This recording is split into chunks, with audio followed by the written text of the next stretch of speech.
নবী দেখিয়ে দেওয়া পথে আমরা যদি জীবন যাপন করতে না পারি, দুনিয়া একটা মানুষ শান্তি আর সম্মানের সঙ্গে মাথা উঁচু করে জীবন যাপন করা সহজ হবে না। দুনিয়া আমরা মরে গেলাম ফুরিয়ে গেল এমন নয়। দুনিয়ার জীবনে একটু জ্বালা যন্ত্রণা হলে আমাদের সহ্য হয় না, কখনো একটু কষ্ট হলে কখনো আমরা নিজেরা অধৈর্য হয়ে যাই। দুনিয়ার জীবনে কখনো একটু শরীর অসুস্থ হলে আমরা নিজেরা মানসিকভাবে ভেঙে পড়ি। দুনিয়া এমন একটি জায়গা, এখানে বিপদে পড়ে চিৎকার মেরে মেরে ডাকলে আপনার দুশ্মনও যদি হয় আপনার কষ্ট দেখে তার হৃদয়টা কাঁদে। কিন্তু মরণের পরে আমাকে আপনাকে এমন একটা জায়গায় যেতে হবে, আমাকে আপনাকে এমন একটা জায়গায় রেখে আসা হবে, আলামে বারজাখ, কবরের জীবন। ওই জীবনটা আরো কঠিন জীবন, যেখান থেকে পালাবার কোনো রাস্তা নাই। এখান থেকে কিছুক্ষণ বসে ভালো লাগে না, চলে গেলেন। এখানে কোনো অসুবিধা হলে কাউকে বললেন।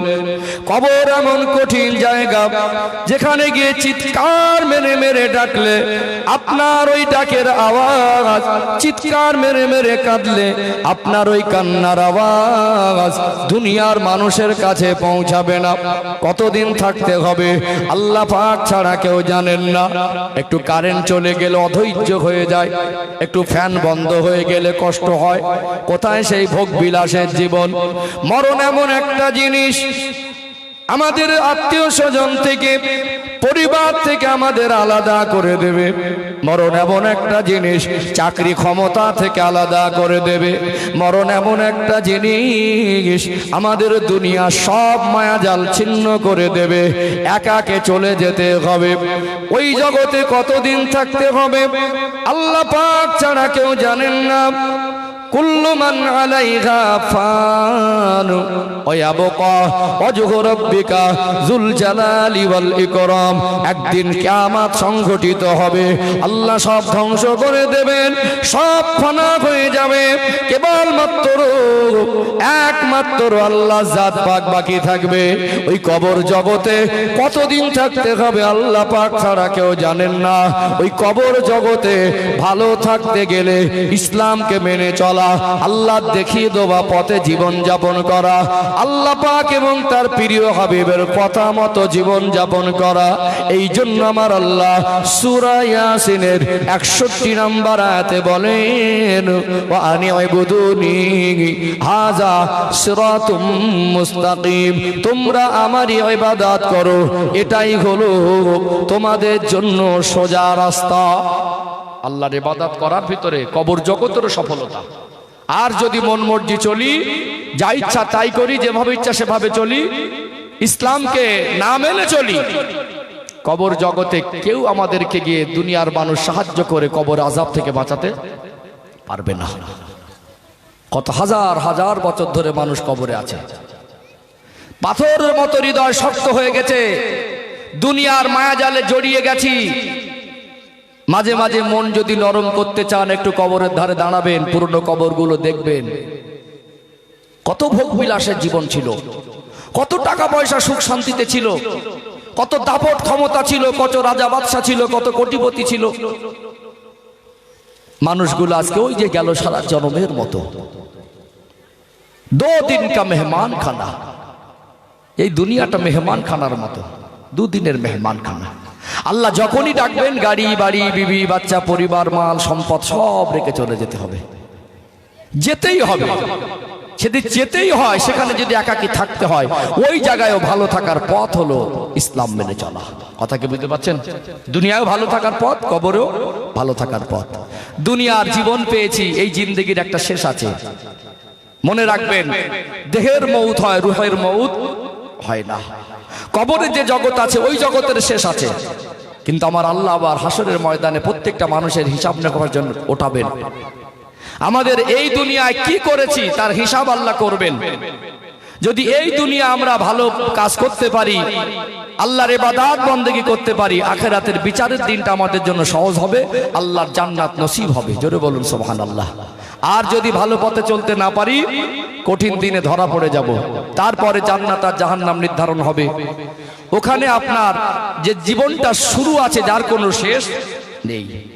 কাকে আল্লাহ কতদিন রেখেছেন জানি না, যে কটা দিন রেখেছেন আল্লাহ দেখিয়ে দেওয়া পথ, এটা মানুষের জন্য সোজা পথ, শান্তির পথ, সম্মানের পথ, কামিয়াবির পথ, সফলতার পথ। এই পথে আমাদের প্রত্যেককে প্রতিষ্ঠিত হওয়া দরকার, আছে না নেই? কি গো, একটু হ্যাঁ হো দেন, রেসপন্স দেবেন, আছে না নেই? একটা জিনিস হলো সমস্যা, আর একটা হলো সমাধান। আমরা যে আমাদের মানে সন্তানদেরকে দিনদার বানাতে পারলাম না, আমরা যে নিজেরা দিনের পথে প্রতিষ্ঠিত হতে পারলাম না, এটা সমস্যা। এর সমাধান ইসলামের মধ্যে আছে, আমরা খুঁজে নেব ইনশাআল্লাহ। পরিবর্তন কেন হয় না, এটা তো একটা প্রশ্ন নাকি? পরিবর্তন কেন হয় না, আর হবে কিভাবে, দুটোই জানতে হবে।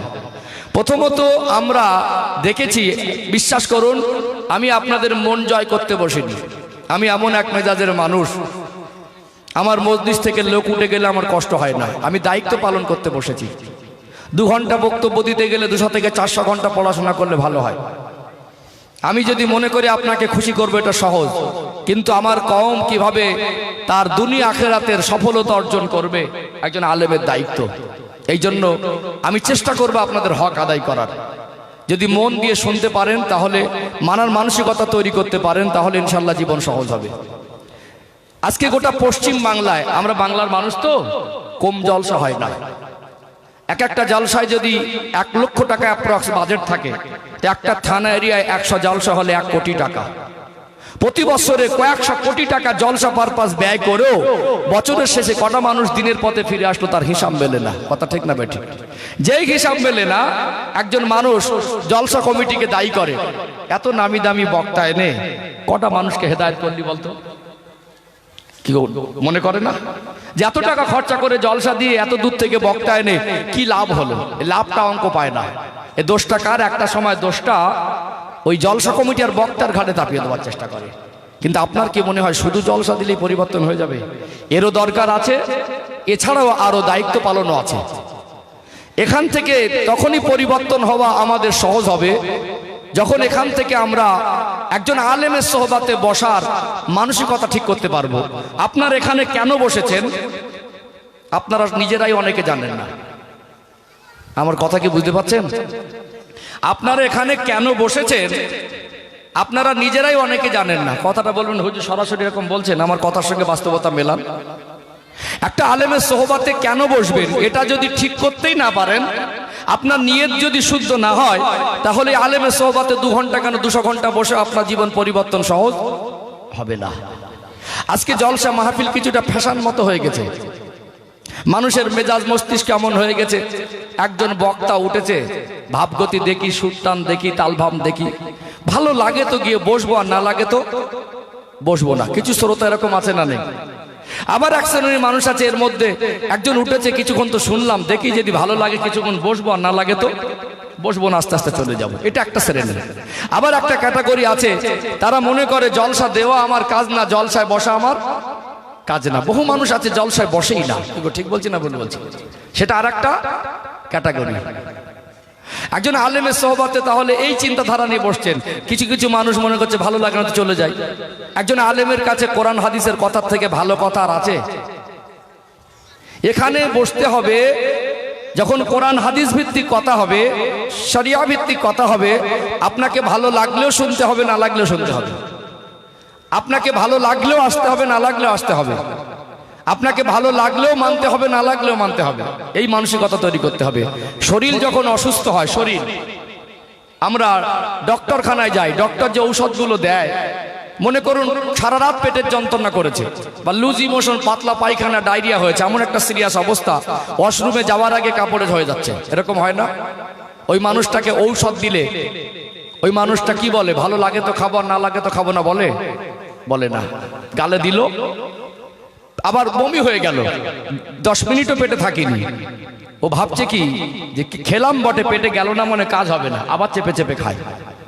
তা মানুষের জ্বালা যন্ত্রণা থেকে, অসুস্থতা থেকে সুস্থতার জন্য ডক্টর যখন ঔষধ দেয়, কেউ বলে না ভালো লাগে তো খাবো, না লাগে তো খাবো না। তেতো লাগলেও খাবে, ভালো না লাগলেও খাবে, পেটে না গেলে চেপে চেপে দেবে। শরীর সুস্থতার জন্য যে পথ অবলম্বন করি, আমাদের আদর্শ, চরিত্র, মনুষ্যত্ব, আখলাক, আমাদের আমলে জিন্দেগি ভালো করার জন্য সেই পথ অবলম্বন করি না। এইখানে জলসে আসলে তখন প্রশ্ন হবে ভালো লাগে তো শুনবো, না লাগে তো শুনবো না।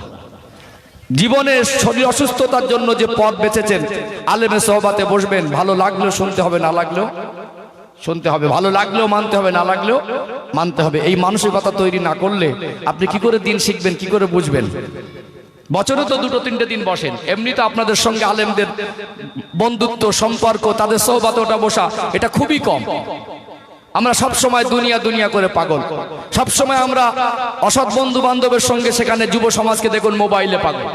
তাহলে আপনি দিনটা শিখবেন কার কাছ থেকে? যে মজলিসে দিন শিখতে এসেছেন সেখানেই আপনার আবার ভালো লাগা খারাপ লাগা নির্বাচন হচ্ছে।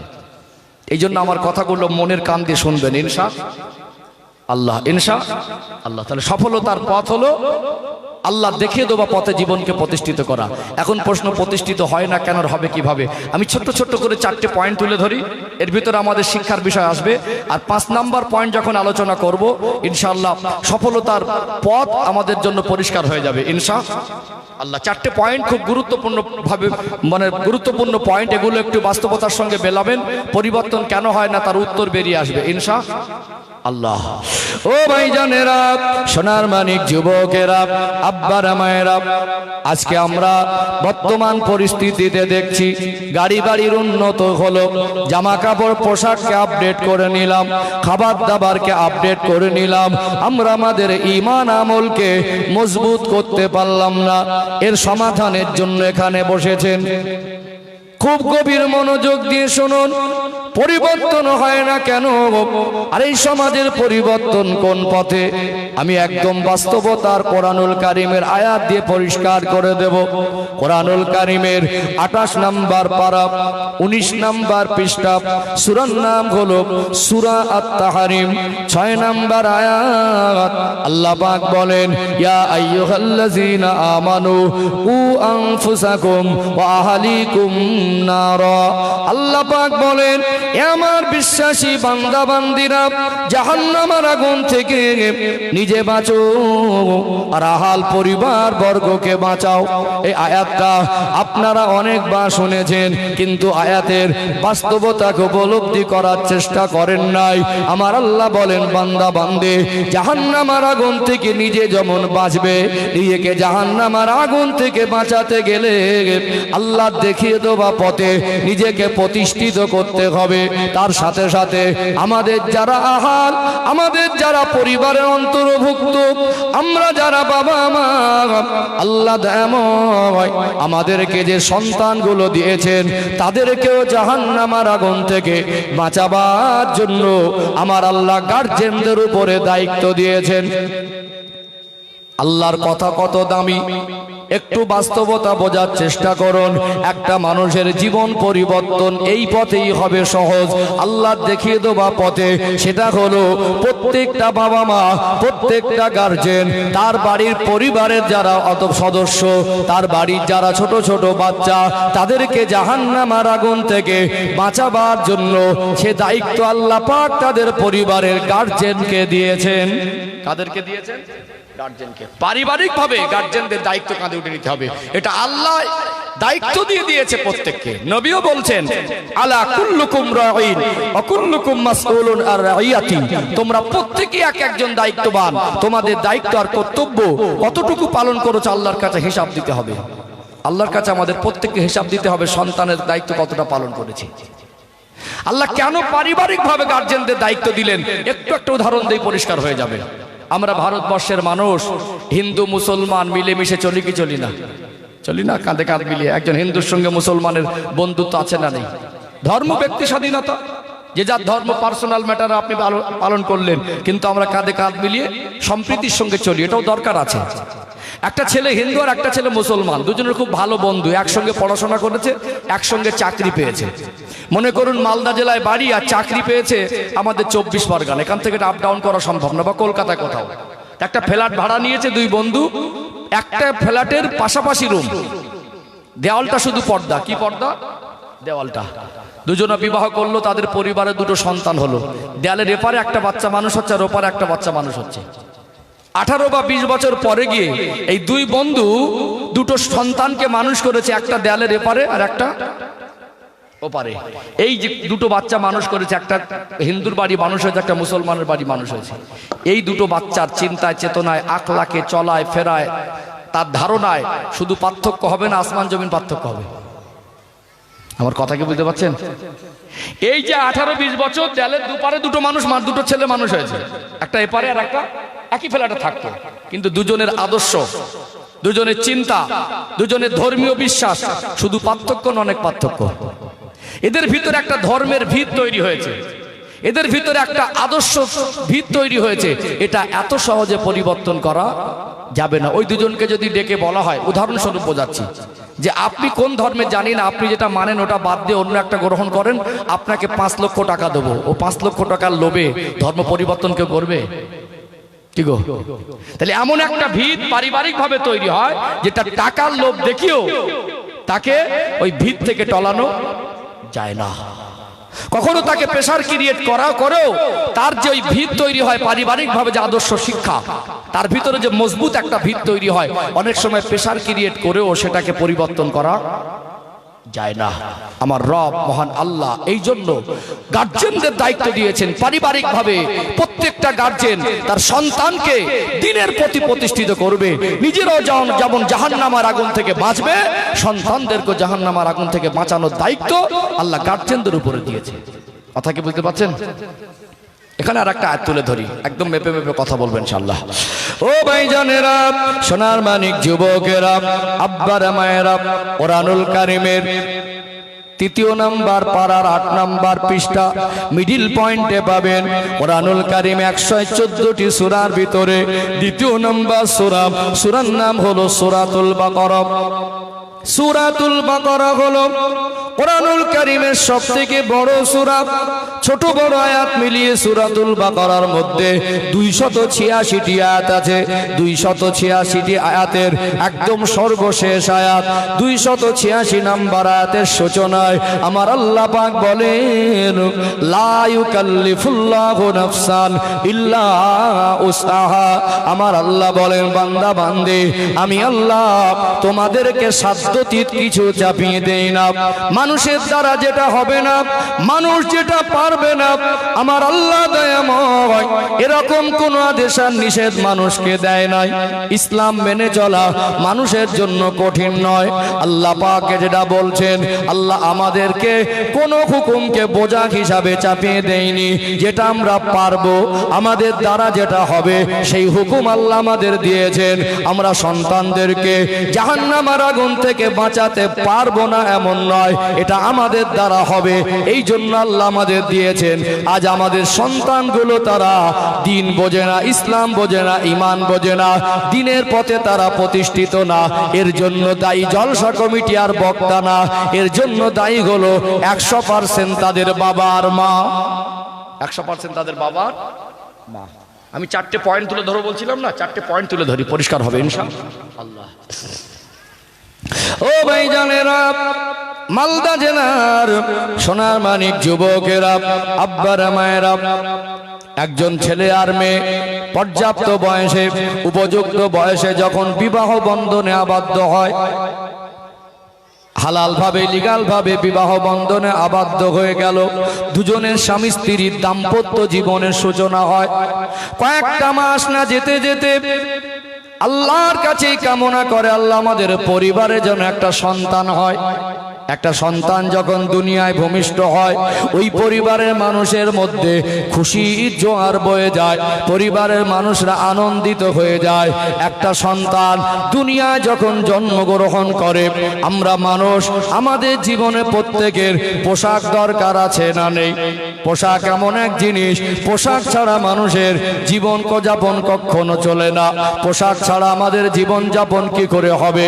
পোশাক ছাড়া তো আমরা জীবন চলতে পারবো না। একটা বাচ্চা দুনিয়ায় ভূমিষ্ঠ হলে তার বাবা মা যদি ভিক্ষুক হয়, বাবা মা যদি অন্ধ হয়, বাবা মা যদি গরিব হয়, দিনমজুর হয়, ওই সন্তানের জন্য কোনোদিন কোনো বাবা মা বলে না আমি আমার সন্তানকে পোশাক দিতে পারবো না। এই কথা কি কোনো বাবা মা আজ পর্যন্ত বলেছে? আপনি কি কোনোদিন বলেছেন যে আপনার সন্তানকে আপনি পোশাক দিতে পারবেন না? ভিক্ষা করলেও তার সন্তানের সে পোশাকের ব্যবস্থা করে দেয়। বরং আপনি আপনার সন্তানের বা আমরা আমাদের সন্তানের কমপক্ষে 20 বছর 20 বছর বয়স না হওয়া পর্যন্ত তাদের ইনকাম রোজগার কামাই খাওয়ার আশা আমরা করি না। মেয়ে যদি হয় তাকে ভালো মানুষ করব, লেখাপড়া শেখাবো, তার বিবাহের বয়স হলে ভালো একটা পরিবার দেখে ভালো ছেলে দেখে বিবাহ দেব। সে যদি শ্বশুর বাড়িতে ভালো থাকে তো বাবা আমার ওটাই শান্তি। তার ইনকাম কামাই খাবার আশা বাবা করে কি। আর ছেলে যদি হয় তাকে নিয়ে অনেক স্বপ্ন থাকে, ছেলেটা বড় হবে, লেখাপড়া শিখবে, সমাজে প্রতিষ্ঠিত হবে, ভালো মানুষ হবে। ওই ছেলেটা সমাজে প্রতিষ্ঠিত হলে এলাকার মানুষ প্রশংসা করবে, ওটা অমুক লোকের ছেলে, গর্বে বুকটা ভরে যাবে। 20 বছর বয়স না হওয়া পর্যন্ত তার রোজগার খাবে বাবা মা আশা করে।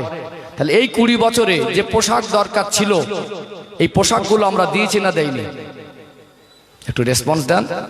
কোনোদিন কি বলেছেন পোশাক দিতে পারবো না? আর এই পোশাক কিনে দিতে হয়, এটা তো আপনাকে কোনো হুজুর রস করে বোঝায়নি, একা একাই বুঝে গেছে।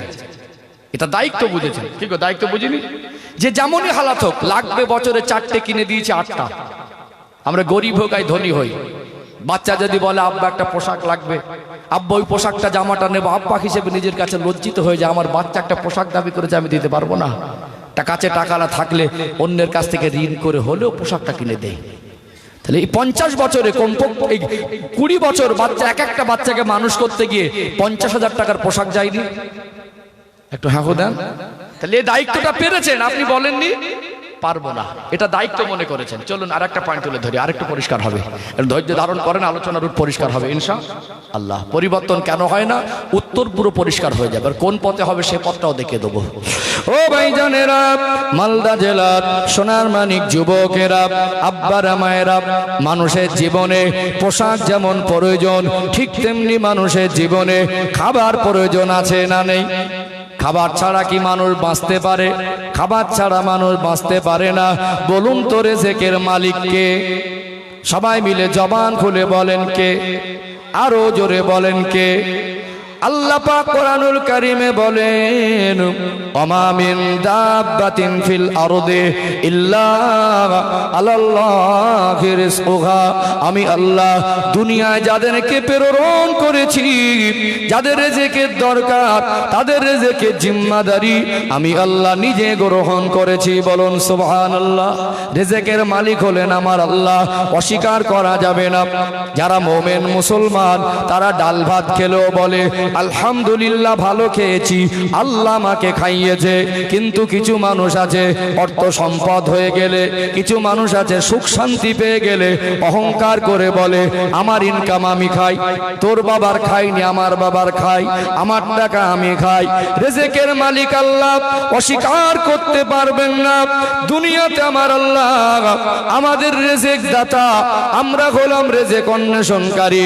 এই জন্য আমাদেরকে এই আয়াত এখানে ব্যাখ্যা না দিলে একটা প্রশ্ন তৈরি হবে, একটু ব্যাখ্যা দিয়ে নেই। দুনিয়াতে আমরা যে খাবার খেয়ে বেঁচে থাকি, এর মধ্যে পানিটা হলো গুরুত্বপূর্ণ। বাংলা বইতে বলেছেন জলের অপর নাম হলো জীবন। কিন্তু একবার কি ভেবে দেখেছেন এই পানি বা জল এটা কার অবদান?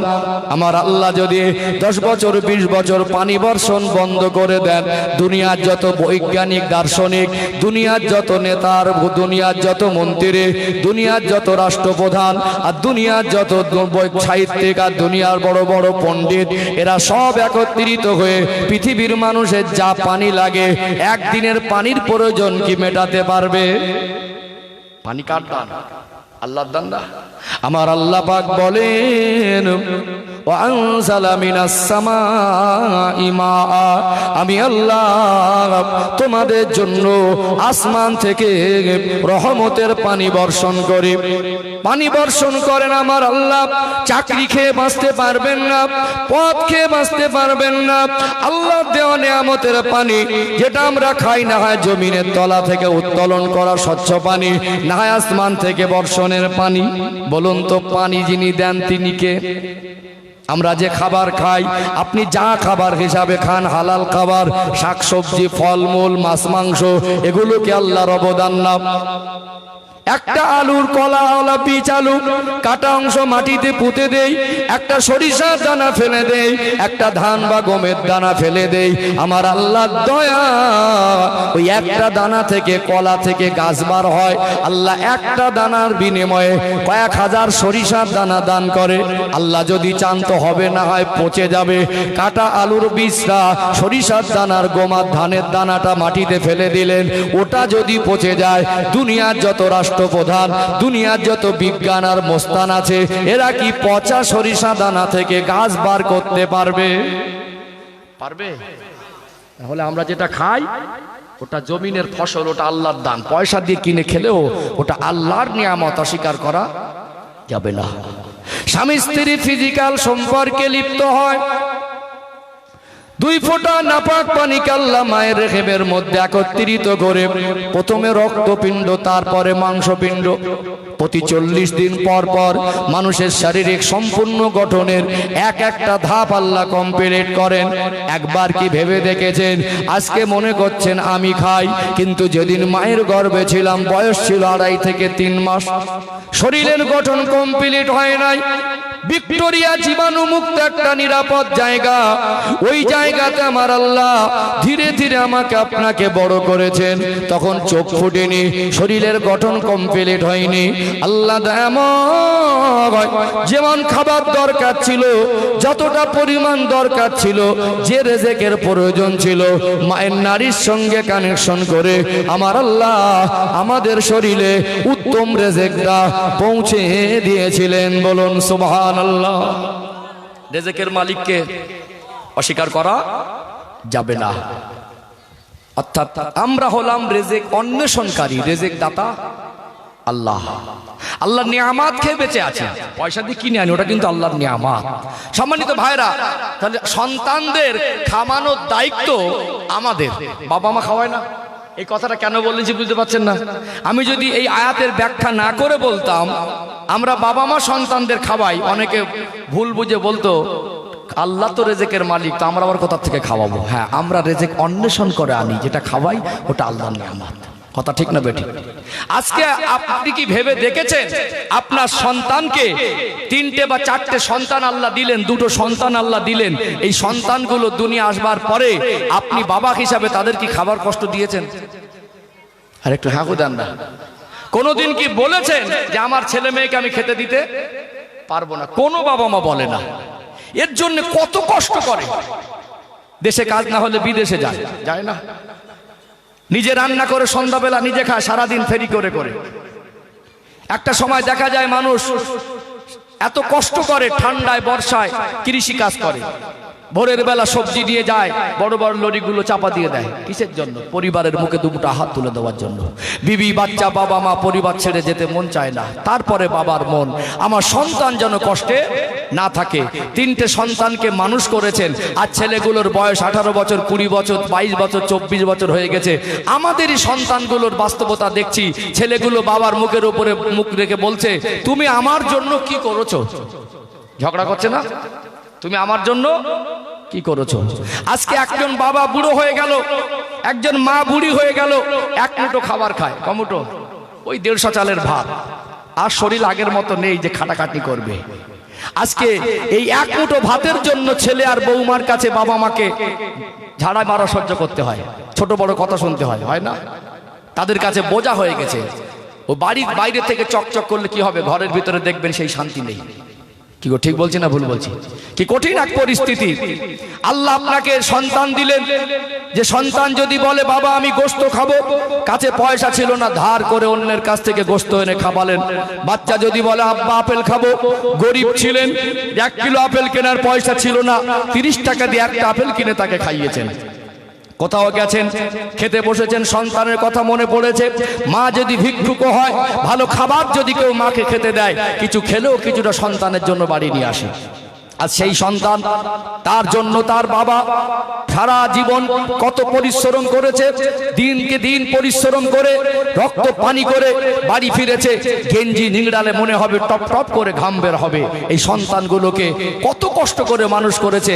রাজমিস্ত্রির জোগাড়ে কাজ করা, 1 তলা থেকে 2 তলা 3 তলা সিমেন্টের ব্যাগগুলো মাথায় তোলা, এগুলো কষ্টের কাজ না? কিসের জন্য? সন্তানের জন্য। নিজের কষ্ট নিজে সহ্য করেছে, কোনোদিন বলিনি সন্তানকে খেতে দিতে পারবো না। সেই সন্তান আজ বড় হয়ে ঝাড়া মারছে, তুমি আমার জন্য কি করেছো? আপনি হয়তো হিসাব করেননি যে সন্তানের জন্য আপনি কি করেছেন। আর অপদার্থ সন্তান, ও হয়তো হিসাব করেনি ওর জন্য ওর বাবা মা কি করেছে। একটা হিসাব দিয়ে, আমি হিসাব করে কথা বলা মানুষ তো। আজকে যা জিনিসপত্রের দাম, দ্রব্যমূল্যের যে দাম, একটা মানুষের 3 বেলা খাবার 100 টাকায় হবে? আমার সঙ্গে একটা রেসপন্স দিয়ে কথা বলবেন। 100 টাকায় 3 বেলা খাবার হবে? 10 টাকা দিলে বাচ্চারা বলে 10 টাকা নেবো না। একটা ক্যাডবেরির দাম 50 টাকা। তা আমি যদি নিম্ন হিসাব করি, বেঁচে থাকার মতো খাবার, বিলাসিতা ভালো মন্দ মাছ মাংস ছেড়ে দেন, বেঁচে থাকার মতো খাবার যদি খায় তো পার ডে 100 টাকা যাবে। আমি এটা হিসাব করছি। তো 100 টাকা যদি হয় মাসে কত? 3000। 12 মাসে 3 বারং 36,000। 20 বছরে 7,20,000 টাকা। কত টাকা? আপনি আপনার এক একটা সন্তানের পিছনে 20 বছর তাকে লালন পালন করতে গিয়ে খুব কমপক্ষে 7,20,000 টাকা প্লাস 7 লক্ষ টাকা প্লাস সে শুধু খেয়ে হজম করে ফেলেছে। আরো তো খরচা আছে, সে শুধু খেয়ে। সেই সন্তানটা আজকে বলছে তুমি আমার জন্য কি করেছো? তোমার ওই বাবা তোমাকে ভালো রাখার জন্য তার কত হাজার ফোঁটা ঘাম ঝরিয়েছে, কত কষ্ট করেছে, কত পরিশ্রম করেছে। একদিন সকালে উঠে শরীরটা সুস্থ ছিল না, মনে করছিল কাজে না গেলে ভালো হয়, কিন্তু কথা দেওয়া আছে, সেখান থেকে ফোন করছে, প্রেশার ক্রিয়েট করছে, অসুস্থ অবস্থায় কাজে গেল। শরীর ঘেমে যাচ্ছে, শরীর কাঁপছে, মনে হচ্ছে কিছুক্ষণ বসি। একজন হাজেরা নামক একজন মা তানার স্বামীর মাগফিরাতের জন্য 700 টাকা নগদে দিয়েছেন। আল্লাহ কবুল করুন, হায়াতে বরকত দান করেন। আল্লাহ তানার স্বামীকে মাগফিরাত করে দেন, কবরটাকে বেহেশতের টুকরা বানিয়ে দেন, বলেন আমিন। সম্মানিত ভাইরা, যেটা বলছিলাম, তাহলে আপনার সন্তানের জন্য কত কষ্ট করলেন। কোনোদিন কোনো বাবা মা বলেছে আমি খাবার দিতে পারবো না? বলেননি। 3টে সন্তানকে মানুষ করলেন, একজন বাবা বোঝা মনে করেছে না? হাতের 5টা আঙুল যেটাই কেটে যাবে লাগবে। 3টে সন্তানকে, 4টে সন্তানকে মানুষ করেছে। বাবা আর মা বোঝা মনে করিনি। আজকে সেই বাবা আর মা বার্ধক্য জীবনে পৌঁছে গেছে, এখন 3 জন সন্তান মিলে তাদেরকে বোঝা মনে করছে। ঠিক বলছি না ভুল বলছি? নির্লজ্জ সন্তান। আমার মাঝে মাঝে মনে হয় পৃথিবীর কোন মার্কেটে যদি লজ্জা শরম কিনতে পাওয়া যেত, এই সমস্ত নির্লজ্জ সন্তান যারা বাবা আর মাকে বার্ধক্য জীবনে পেয়ে বোঝা মনে করে, লজ্জা শরম কিনে এনে এদেরকে দিতাম, তোদের কাছে রাখ। তোমার ওই বাবা আর মা 3টে সন্তানকে মানুষ করেছে, একা খেটে বোঝা মনে হয়নি। আর তোমরা 3 জন সন্তান, ওই এক মুঠো বুড়ো মানুষটা খাবার খায়, বুড়ি মানুষটা খাবার খায়, বোঝা মনে হচ্ছে। হুজুরের কাছে যাচ্ছে, হুজুর তাবিজ দেন, বরকত হয় না। তোমার বরকতের সব থেকে বড় তাবিজ তোমার বাবা আর মার দোয়া। বাবা মার পিছনে খরচা করো, বাবা মার সেবা করো, বাবা মার খেদমত করো। হুমা না রুকা ও জান্নাতুকা। তোমার বাবার মা তোমার জন্য জান্নাত, তোমার বাবার মা তোমার জন্য জাহান্নাম। তোমার বাবার মা তোমার জন্য যা করেছে, তোমার গায়ের চামড়া ছিঁড়ে যদি বাবার আর মার জন্য জুতা বানিয়ে দাও, তার ঋণ শোধ করতে পারবে না। তোমার জন্য বরকতের তাবিজ, তোমার জন্য সুখ শান্তির তাবিজ তোমার বাবা মার দোয়া থেকে আর বড় কিছু নয়। নবী আমার সোনা জবানে বলেন, বি গয়রি হিজাব, বাবার মা দোয়া এত বড় দোয়া, ডাইরেক্ট আল্লাহ পাকের কাছে কবুল হয়ে যায়। বলুন সুবহানাল্লাহ। আজ সেই সন্তানগুলো বাবা মা আর সন্তান এমন এক কঠিন সম্পর্ক হয়েছে, 3 জন 4 জন সন্তান ওই বুড়ো মানুষটাকে বোঝা মনে করছে না করে না? এ দোষ কার? জলসা কমিটির বক্তা দেন। আমার কথা কি বুঝতে পারছেন? ছেলেটার যদিও মন চায় যে বাবা মার পিছনে কিছু খরচা করি, ওই বাবা যার এক একটা সন্তানের পিছনে শুধু খাবারে 7 লাখ, পোশাকে 50,000, বুঝতে পারছেন না? তার লেখাপড়ায় আরো 5 লাখ, তার অসুস্থতায় আরো 2 লাখ। দেখা যায় এক একটা বাচ্চার পিছনে যদি কোনো রকমে বেঁচে থাকার মতো করে মানুষ করে তো 10-12 লক্ষ টাকা খরচা হয়। বুঝতে পারছেন না? যতটুকু মাধ্যমিক পাশ করিয়েছে, আর যারা তাদের সন্তানকে ভালো মিশনে লেখাপড়া শিখিয়ে, ভালো উন্নত মানের খাবার খাইয়ে, ভালো ভালো পোশাক পরিয়ে, একটু বিলাসিতায় মানুষ করেছে, এক একটা বাচ্চার পিছনে 20 লাখ 25 লাখ টাকাও খরচা করেছে না করিনি? আজকে সেই ছেলেটা বিবাহ হলো, তার যদি বাবা বলে যে কোচি আমাকে 200 টাকা দে না বাবা, মা যদি বলে আমাকে 200 টাকা দিয়ে ডাক্তার দেখাবো, এই চাওয়ার অধিকার আছে না নেই? একটু আগে দেন। এই ছেলেটার কাছে 200 টাকাটা চাচ্ছে, বোঝা হয়ে যাচ্ছে। যদিও ছেলের মন চায় তো বৌমার মন চায় না। আমাদের ঘরে কিছু মায়েরা, মেয়েরা, বৌমায়েরা আছে বিষাক্ত সাপের থেকে ভয়ঙ্কর। বিষাক্ত সাপ বোঝেন না? ছেলে তার বাবাকে পয়সা দেবে, বৌমা সেখানে অধিকার ফলায়। ছেলে যদি 200 টাকা তার বাবাকে দেয়, মাকে দেয়, ম্যাজিক দেখেছেন? ম্যাজিক দেখে ম্যাজিক ম্যান মাঝে মাঝে খেলা দেখা ঔষধ বিক্রি করে, একটা কাগজের মধ্যে ফুল থাকে, টানলে একবার টানলে লাল, একবার টানলে সবুজ। তো আমাদের ঘরে কিছু মায়েরা, মেয়েরা, বউ মায়েরা আছে, ম্যাজিক ম্যান হয়। ছেলে তার বাবাকে 200 টাকা বা 300 টাকা দিল, তার মাকে দিল, মুখটা ছিল 2 কিলো ভারী করে, হবে 4 কিলো। বুঝতে পারছেন না? ঝাড়া মারবে, ঝাড়া মারবে, সংসারে ঝগড়া হবে, ঝাঁকি মারবে, এমন ভাব দেখাবে যেন বাপের বাড়ির থেকে এনে দিচ্ছে, এমন ভাব দেখাবে যেন বাপের বাড়ির থেকে এনে দিচ্ছে। কি গো, আছে না নেই? একটু হাগুদান, আছে না নেই? আমাদের যুবকগুলো, ছেলেগুলো অসহায় হয়ে পড়েছে, স্ত্রীর ভয়ে বাবা মা টাকা দিতে পারে না। কারণ টাকা যদি বাবা মাকে দেয় তো স্ত্রীরা ঝগড়াটা বেশি করে বাঁধাবে। বেচারা দেখছে আমার তো 200 টাকাই চেয়েছে আব্বা। কত চেয়েছে বাবা? 200 টাকা। যদি স্ত্রীকে লুকিয়ে দেয় তাহলে ঝাড়াটা জোর করে বেশি মারবে, আর ঝগড়াটা একটু বেশি করে বাঁধাবে। মনে করবে 200 টাকা দিয়েছি, মনে করবে 1000-1500 টাকা দিয়েছে। তো রাতের বেলা ভাবছে ঝগড়াটা যাতে কম হয় তো আমার স্ত্রীর হাত করেই দেয়। রাতের বেলা বলছে আমি তো সকাল উঠে কাজে যাব, বাবা চাইছিল 200 টাকা, তার ওয়াইফকে বলছে 200 টাকাটা আমার বাবাকে দিও। ভদ্রলোকের মেয়েটা টাকাটা হাতে করে ধরে বলছে, মনে মনে করছে এই বুড়োটা না মরা পর্যন্ত শান্তি নেই, সব সময় টাকা টাকা টাকা।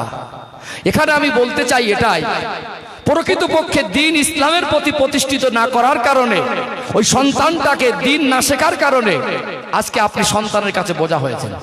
নিয়ামত হতে পারেননি, জান্নাত হতে পারেননি। ভাবতে পারেন কতটা বর্বরতা, কতটা হিংস্রতা।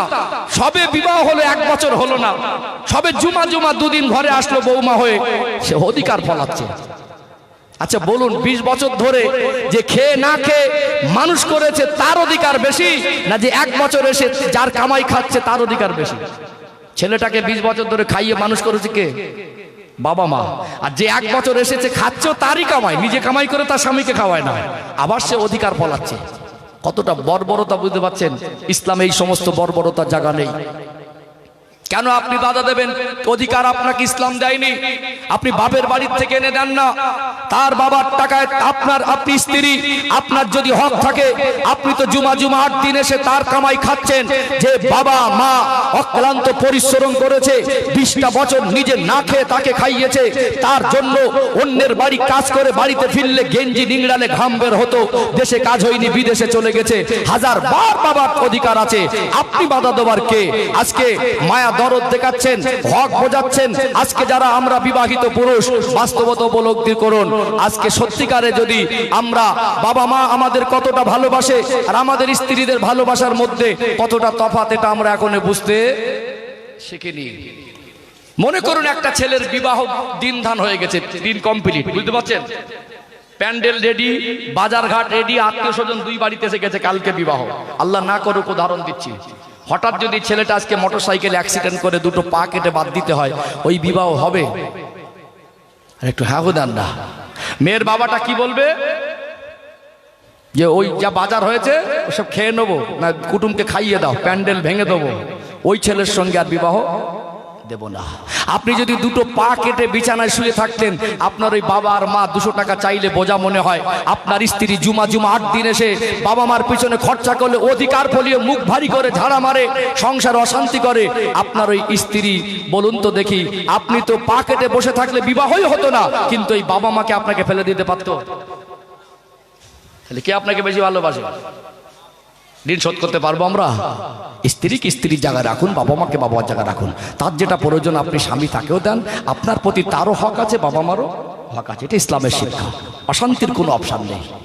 সম্মানিত ভাইয়ের আরেকটা উদাহরণ দেই, আমরা যারা বিবাহিত পুরুষ, আমরা যারা আমাদের বর্তমান স্ত্রীদের নিয়ে সংসার করছি, ভালো করে বুঝবেন, যদি আল্লাহ আমাদের অন্ধ করে দুনিয়ায় পাঠাতেন, কি করে? চোখের জ্যোতি যদি না দিতেন, আমরা যারা স্ত্রীদের নিয়ে সংসার করছি, আমাদের এই সমস্ত স্ত্রীরা আমাদের স্ত্রী হতো। যখন দেখাশোনা হতো, তখন যদি ওই মেয়ের বাবাটা বলতো, কচি তোর সঙ্গে যে ছেলেটার বিবাহ দিচ্ছি, ছেলেটা 2 চোখে কিছু দেখে না, তখন মেয়েটা হয়তো বলে বসতো যে একটা ভিক্ষুক ছেলের হাতে আমাকে দাও, কিন্তু অন্ধ ছেলের হাতে দিও না, বলতো না? আমার মনে হয় আমরা যদি অন্ধ হতাম, আমরা যারা স্ত্রীদের নিয়ে সংসার করছি, আমাদের স্ত্রীরা আমাদের কাছে আসতো না। কিন্তু অন্ধ হয়ে যদি বিছানায় পড়ে থাকতেন, আপনার ওই বাবা আর মা আপনাকে ফেলে দিতে পারতো? কি গো, পারতো? পারতো না। আপনি কি কোনোদিন বলেছেন আমি সন্তানকে খেতে দিতে পারবো না? বলেননি। তাহলে কত কষ্ট করেছেন। পোশাকে কমি রাখেননি, খাবারে কমি রাখেননি, চিকিৎসায় কমি রেখেছেন? রাখেননি। কেউ বুঝায়নি যে আপনার সন্তান অসুস্থ, ডাক্তার দেখাতে হবে। এসব হুজুরকে ওয়াজ করা লাগে না, টাকা না থাকলে ধার করে নিয়ে যাচ্ছেন। আবার সন্তানকে লেখাপড়া শেখাতে হবে, কেউ বুঝিয়েছে? আপনি নিজেই মনে করেছেন যে না, আমার সন্তান যত কষ্ট হোক। আর সরকারি স্কুলে শিক্ষার মান একেবারে তলানিতে, পাশ ফেল উঠে গেছে, যা হবে সব পাস। বুঝতে পারছেন না? 6 একটা ছাত্র পরীক্ষা দিচ্ছে, রোল নাম্বার কত জানে না। বিশ্বাস হয় না মনে হয়? ও যে কি কি সাবজেক্টে পরীক্ষা দিয়ে ফিরছে সেটাও জানে না। আমি নিজে একটা ছাত্রকে জিজ্ঞাসা করছি, কোচে দিকায় কোথায় গিয়েছিলে? বললি স্কুলে। বলি কি স্কুলে গিয়েছিলে? বই খাতা বলে পরীক্ষা হচ্ছে, একটা কাছে সেই মানে পরীক্ষার যে সরঞ্জাম আছে। আমি বললাম পরীক্ষা হচ্ছে তো আজকে কি সাবজেক্ট? বললো ওটা আমি জানি না। এই জন্য বাবা মার চিন্তা বেড়েছে। সরকারি স্কুলে বিনা পয়সায় পড়াশোনা হতো, যখন সরকারি স্কুলে পড়াশোনার মান গেছে, সন্তানের ভবিষ্যৎ যাতে নষ্ট না হয় এই জন্য বাবা মা বেসরকারি মিশনগুলো ভর্তি করছে। তাতে প্রাইভেটের টাকা, মাস গেলে মাস্টারের টাকা, গাড়ি ভাড়ার টাকা, বই খাতা কলম। কোনোদিন বাবা বলিনি আমি তোকে লেখাপড়া শেখাতে পারবো না। সন্তান যেই বলছে পড়বো না, তখন বলছে কোচি যত কষ্ট হোক তোর ভবিষ্যৎ তুই নষ্ট করিস নি, পড় বাবা। তাহলে পোশাক, খাবার, চিকিৎসা আর জেনারেল শিক্ষা, এই 4টে দায়িত্ব আমরা পালন করেছি না করিনি? এই 4টে দায়িত্ব পালন করতে গিয়ে ইনকাম, রোজগার, কষ্ট, পরিশ্রম করতে হয়েছে না হয়নি? এই 4টে দায়িত্ব পালন করতে গিয়ে আপনার টাকা খরচা হয়েছে না হয়নি? তো এই 4টেই কি দায়িত্ব না আরো দায়িত্ব আছে? জন্ম দেওয়াটা বড় কথা নয়। পার্কের ডাস্টবিনে বাচ্চা পাওয়া যায়, রাস্তার ধারে আবর্জনার মধ্যে লাওয়ারিশ বাচ্চা পাওয়া যায়। আজকে বর্তমান চরম পরিস্থিতিতে অবৈধ প্রেম ভালোবাসা করে একটা অবিবাহিতা মেয়ে গর্ভবতী হয়ে গেছে, সমাজে মান সম্মানে মুখ দেখাতে পারবে না বলে ডাক্তারের কাছে গিয়ে, নার্সিং হোমে প্রাইভেট ডাক্তারের কাছে গিয়ে বাচ্চা হত্যা করে, বাচ্চা নষ্ট করে। অনেক সময় স্বামী স্ত্রী ডিসাইড করেছে 2টো বাচ্চা আর নেব না, আবার একটা বাচ্চা গর্ভে আসার কারণে সেই বাচ্চাটাকে নির্মমভাবে হত্যা করে। বাচ্চা জন্ম দেওয়াটা বড় নয়, আপনি যে বাবা তাকে ভালো মানুষ করা। তার দুনিয়ার জীবনে যদি 60-70 বছর বাঁচতে গিয়ে তার খাবার দরকার হয়, পোশাক দরকার হয়, চিকিৎসা দরকার হয়, লেখাপড়া জেনারেল শিক্ষার দরকার হয়, তার জীবনে ভালো মানুষ হতে গেলে, যে আল্লাহ আমাদেরকে পাঠিয়েছেন সেই রবের ইবাদত বন্দেগী করতে গেলে, জাহান্নাম থেকে বাঁচতে গেলে, কবর জগতে শান্তিতে থাকতে গেলে, আপনার সন্তানকে ইমানদার বানানো, দিনদার বানানো, ধার্মিক বানানো, ভালো মুসলমান বানানো, ভালো মানুষ বানানো, আল্লাহর পছন্দের বান্দা তৈরি করা, এটা কি আপনার দায়িত্ব নয়? ঠিক, এটা দায়িত্ব নয়? এই 4টের বেলা কেউ বলিনি পারবো না। আর দিনের শিক্ষা, নামাজের শিক্ষা, কোরআনের শিক্ষার বেলা তখন আর ওই দায়িত্বটা নেব না। খাতা কলমে লিখে নেন। আজকে শুধু জলসা নয়, এই রকম জলসা যদি 365 দিন দেন, আজকে শুধু রাত 1টা পর্যন্ত নয়, এখান থেকে এরকম রাত যদি ফজর পর্যন্ত প্রতিদিন 365 দিন জাগেন, আপনি বাবা আর মা আপনার সন্তানকে যদি ভালো মানুষ করার দায়িত্বটা না নেন, ইসলামের পথে প্রতিষ্ঠিত করার দায়িত্ব না নেন, পারিবারিকভাবে তাকে দিনদার বানানো, আদর্শবান বানানো, নামাজি বানানো, পর্দানাসীনা বানানো, এ দায়িত্ব যদি বাবা মা না নেয়, 365 দিন জলসা দিয়ে জলসা শুনে সমাজকে পরিবর্তন করে দেওয়া সম্ভব হবে না। কথা কি বুঝতে পারছেন? কথা বুঝতে পারছেন? তাহলে এই 4টে যদি পারি, তাহলে আমরা দিনের শিক্ষাটা কেন পারবো না? চলুন আয়াতটা আরেকবার রিপিট করি, আরেকটু পরিষ্কার হবে। আলোচনা অসুবিধা হচ্ছে নাকি? ঠিক বুঝতে পারছেন আলোচনা? ও ভাই জানেরা, সোনার মানিক যুবকেরা, আব্বারা মায়েরা, আল্লাহ পাক কোরআনুল কারীমে সূরাতুল বাকারার 286 নম্বর আয়াতে বলেন, লা ইউকাল্লিফুল্লাহু নাফসান ইল্লা উসআহা। বান্দা বান্দে, তুমি যেটা পারবে না, তোমার দ্বারা যেটা হবে না, আমি আল্লাহ এরকম কোন আদেশ নিষেধ তোমার উপরে চাপিয়ে দেই না। ইসলামের সাধ্যতীত কিছু নাই। আল্লাহ আপনাকে সন্তান দিলেন, এই সন্তানটা হলো আপনার কাছে আমানত। এই সন্তানকে আপনি খাবার যদি দিতে পারেন, পোশাক যদি দিতে পারেন, চিকিৎসা যদি দিতে পারেন, জেনারেল শিক্ষা যদি দিতে পারেন, অবশ্যই শিক্ষার দরকার আছে। শিক্ষা জাতির মেরুদণ্ড। আমি চাই প্রত্যেকটা ছাত্রকে, প্রত্যেকটা সন্তানকে হাফেজ আলেম মাওলানা মুফতি বানাতে হবে, এমন কোনো কথা ইসলামে লেখা নেই। আপনার সন্তানকে ডক্টর বানান, ব্যারিস্টার বানান, ইঞ্জিনিয়ার বানান। আপনার সন্তান কোটিপতি হোক, ব্যবসায়ী হোক, ধনী হোক, এটা আমি চাই। আপনার সন্তান যাই হোক না কেন, আপনার সন্তানকে নামাজের শিক্ষা থেকে বঞ্চিত করতে পারবেন না। আপনার সন্তানকে শরিয়াতের দ্বীনের শিক্ষা থেকে বঞ্চিত করতে পারবেন না। আপনি বাবা কাজ ছেড়ে বাড়ি ফিরলেন, আপনার স্ত্রী ওয়াইফ বলল বাচ্চাটাকে ধরো। ওই ছোট বাচ্চা, আপনি তাকে কোলে নিয়ে 10টা মিনিট কি সূরা ফাতিহাটা মুখস্থ করাতে পারতেন না? দরুদ শরীফটা মুখস্থ করাতে পারতেন না? দোয়া সানা, দোয়া কুনুত, নামাজের নিয়ম মুখস্থ করাতে পারতেন না? জানাজা কিভাবে পড়তে হয় মুখস্থ করাতে পারতেন না? হাট্টি মাটিম যদি মুখস্থ হয় তো 4টে কলেমা কেন মুখস্থ হবে না? আতা গাছে তোতা পাখি যদি মুখস্থ হয় তো দোয়া কুনুত কেন হবে না? আপনার সন্তান যদি ইংরেজি আর বাংলা পড়তে পারে, আপনার ওই সন্তান কেন কোরআনুল কারীম পড়তে পারবে না? অবশ্যই তার দ্বারা হবে, বরং আমরা দায়িত্বহীন হয়ে তাদেরকে ওই শিক্ষা থেকে বঞ্চিত করেছি না করি নাই? আপনার মাথায় ঢুকেছে এখন মোবাইল, বাড়িতে এসে মোবাইল দেখবেন। আপনার স্ত্রী কোলের কাছে দিল সন্তানটাকে, আপনার মোবাইল দেখার অসুবিধা হবে বলে আপনি নিজে দেখার জন্য কোলের কাছে টেনে নিয়ে আপনিও দেখছেন আর তাকেও দেখাচ্ছেন। যত দুনিয়ার বেহায়াপনা, উলাঙ্গপনা, অশ্লীলতা সব মোবাইলের মধ্যে আছে না নেই? তাহলে বাচ্চাটাকে 10টা মিনিট যদি পার ডে আপনি দায়িত্ব পালন করতেন, আপনার সন্তান আজকে বেনামাজি থাকতো না। এখানে যারা বাবা মা বলুন, আপনি আপনার সন্তানকে কত পার্সেন্ট দিন বুঝিয়েছেন, ইসলামের কত পার্সেন্ট শিখিয়েছেন? অঙ্কর হিসাব মিলবে না, সোজা কথা। একটা সাবজেক্ট, একটা বইয়ের যদি 100টা পৃষ্ঠা থাকে, 3 দিন 3টে পৃষ্ঠা খুলে শুধু চোখ বুলিয়েছে, ভালো করে কি লেখা আছে বোঝার চেষ্টা করিনি, আর 97টা পৃষ্ঠা খুলে দেখিনি, ওই ছাত্রটা ওই সাবজেক্টে ফার্স্ট হতে পারবে? তাহলে যে দিন বুঝেছে 10%, দিন বুঝেছে 20%, দিন বুঝেছে 30%, আর তার চিন্তায়, চেতনায়, চলায় বলায়, আখলাকে, আদর্শে ইসলামের আমল দেখতে চাইছেন 100%, এ অঙ্ক মিলবে? মিলবে না। আপনি বলুন না, আপনি বাবা আর মা আপনার সন্তানের জন্য কি করেন না? রক্ত পানি করেছেন, ঋণ করেছেন, টাইম মতো টাকা দিতে পারেননি, ছোট বড় কথা শুনেছেন, অসম্মানিত হয়েছেন, কোথাও দেশের কাজ হলে বিদেশে গেছেন, কত পরিশ্রম করেছেন, সবই পারলেন, শুধু দিনদার বানাতে পারলেন না। হতো না, হবে না এমন নয়, বরং আপনি করেননি, বরং আপনি তাদের শেখাননি। আপনি দাদু সকালবেলা উঠে ফজরের নামাজ পড়ে চায়ের দোকানে গেলেন, পকেটে হাত দিয়ে দেখলেন 10 টাকা। কত টাকা? 10 টাকা। ভাবলেন 1 কাপ চা, একটা বিস্কুট হবে। আবার মনে পড়ে গেল পোতা দাদু ভাইটার কথা, আমি গেলেই তো ঘুম থেকে উঠে দাদু ভাই করে জড়িয়ে ধরবে, তো যদি 4 বিস্কুটটা খেয়ে নিই তো খাওয়া হয়ে যাবে। বলছে আমাকে 1 কাপ চা দাও। বলে বিস্কুট দেবো নাকি? বলে আজকে দিতে হবে না, 5 টাকা দিয়ে একটা খাবার, একটা কেক, একটা লাড্ডু, একটা চকলেট, একটা ক্যাডবেরি, একটা চিপসের প্যাকেট হাতে করে আনে। দাদু ভাই জড়িয়ে ধরলেন।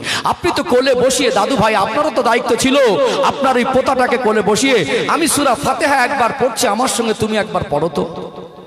হতো না? 4 বছর, 5 বছর, 6 বছর বয়স, তখন তো আমরা বেসরকারি স্কুলে ভর্তি করি না, কোনো আবাসিক প্রতিষ্ঠানে ভর্তি করি না। 10টা মিনিট পড়িয়ে ওকে খাবারটা হাতে দিতেন, মেজাজ তৈরি হতো। দাদু ভাইয়ের সঙ্গে সূরা ফাতিহা মুখস্থ করলে দাদু ভাই আমাকে খাবার দেয়। আপনি যদি বলেন দাদু ভাই ওই জামার পকেটে খৈনির প্যাকেট, খৈনি তামাকের প্যাকেটটা আছে, বিড়ির বান্ডিলটা আছে, আমাকে একটু এনে দাও তো। অনেক সময় বসে গল্প করছে, উঠতে আর ভালো লাগে না, দাদু ভাইটাকে বলছে দাদু ভাই ওই বিড়ির বান্ডিলটা আছে, সিগারেটটা আছে, এনে দাও তো। আপনি বলবেন জলসা দিয়ে তোরা কটা মানুষকে হেদায়েত করলি, ওই মুখে সাজে কি গো? 10 মিনিট করে দাদু যদি সময় দিত 4-5 বছরে নামাজের নিয়ম নীতি আসতো না, শিক্ষা হতো না? তাহলে আপনি দাদু আপনিও পালন করেননি। আর মা, এখন তো আগে কোরআনুল কারীম তেলাওয়াতের পরিবেশ ছিল বাড়ি বাড়ি, এখন আল্লাহ সুখ শান্তি দিয়েছে, এখন আর ঘরে কোরআনুল কারীম খতম হয় না, এখন ঘরের ভিতরে নাটক আর সিরিয়াল খতম হয়। মোবাইলের পাগল। ঘরে ঘরে শাশুড়ি এক ঘরে, বৌমা এক ঘরে, ছেলে এক ঘরে, বাবা এক ঘরে। এক একটা সপ্তাহ চলে যায় বাড়ির ভিতরে, একটা কেউ একাত্ত নামাজ পড়ে না।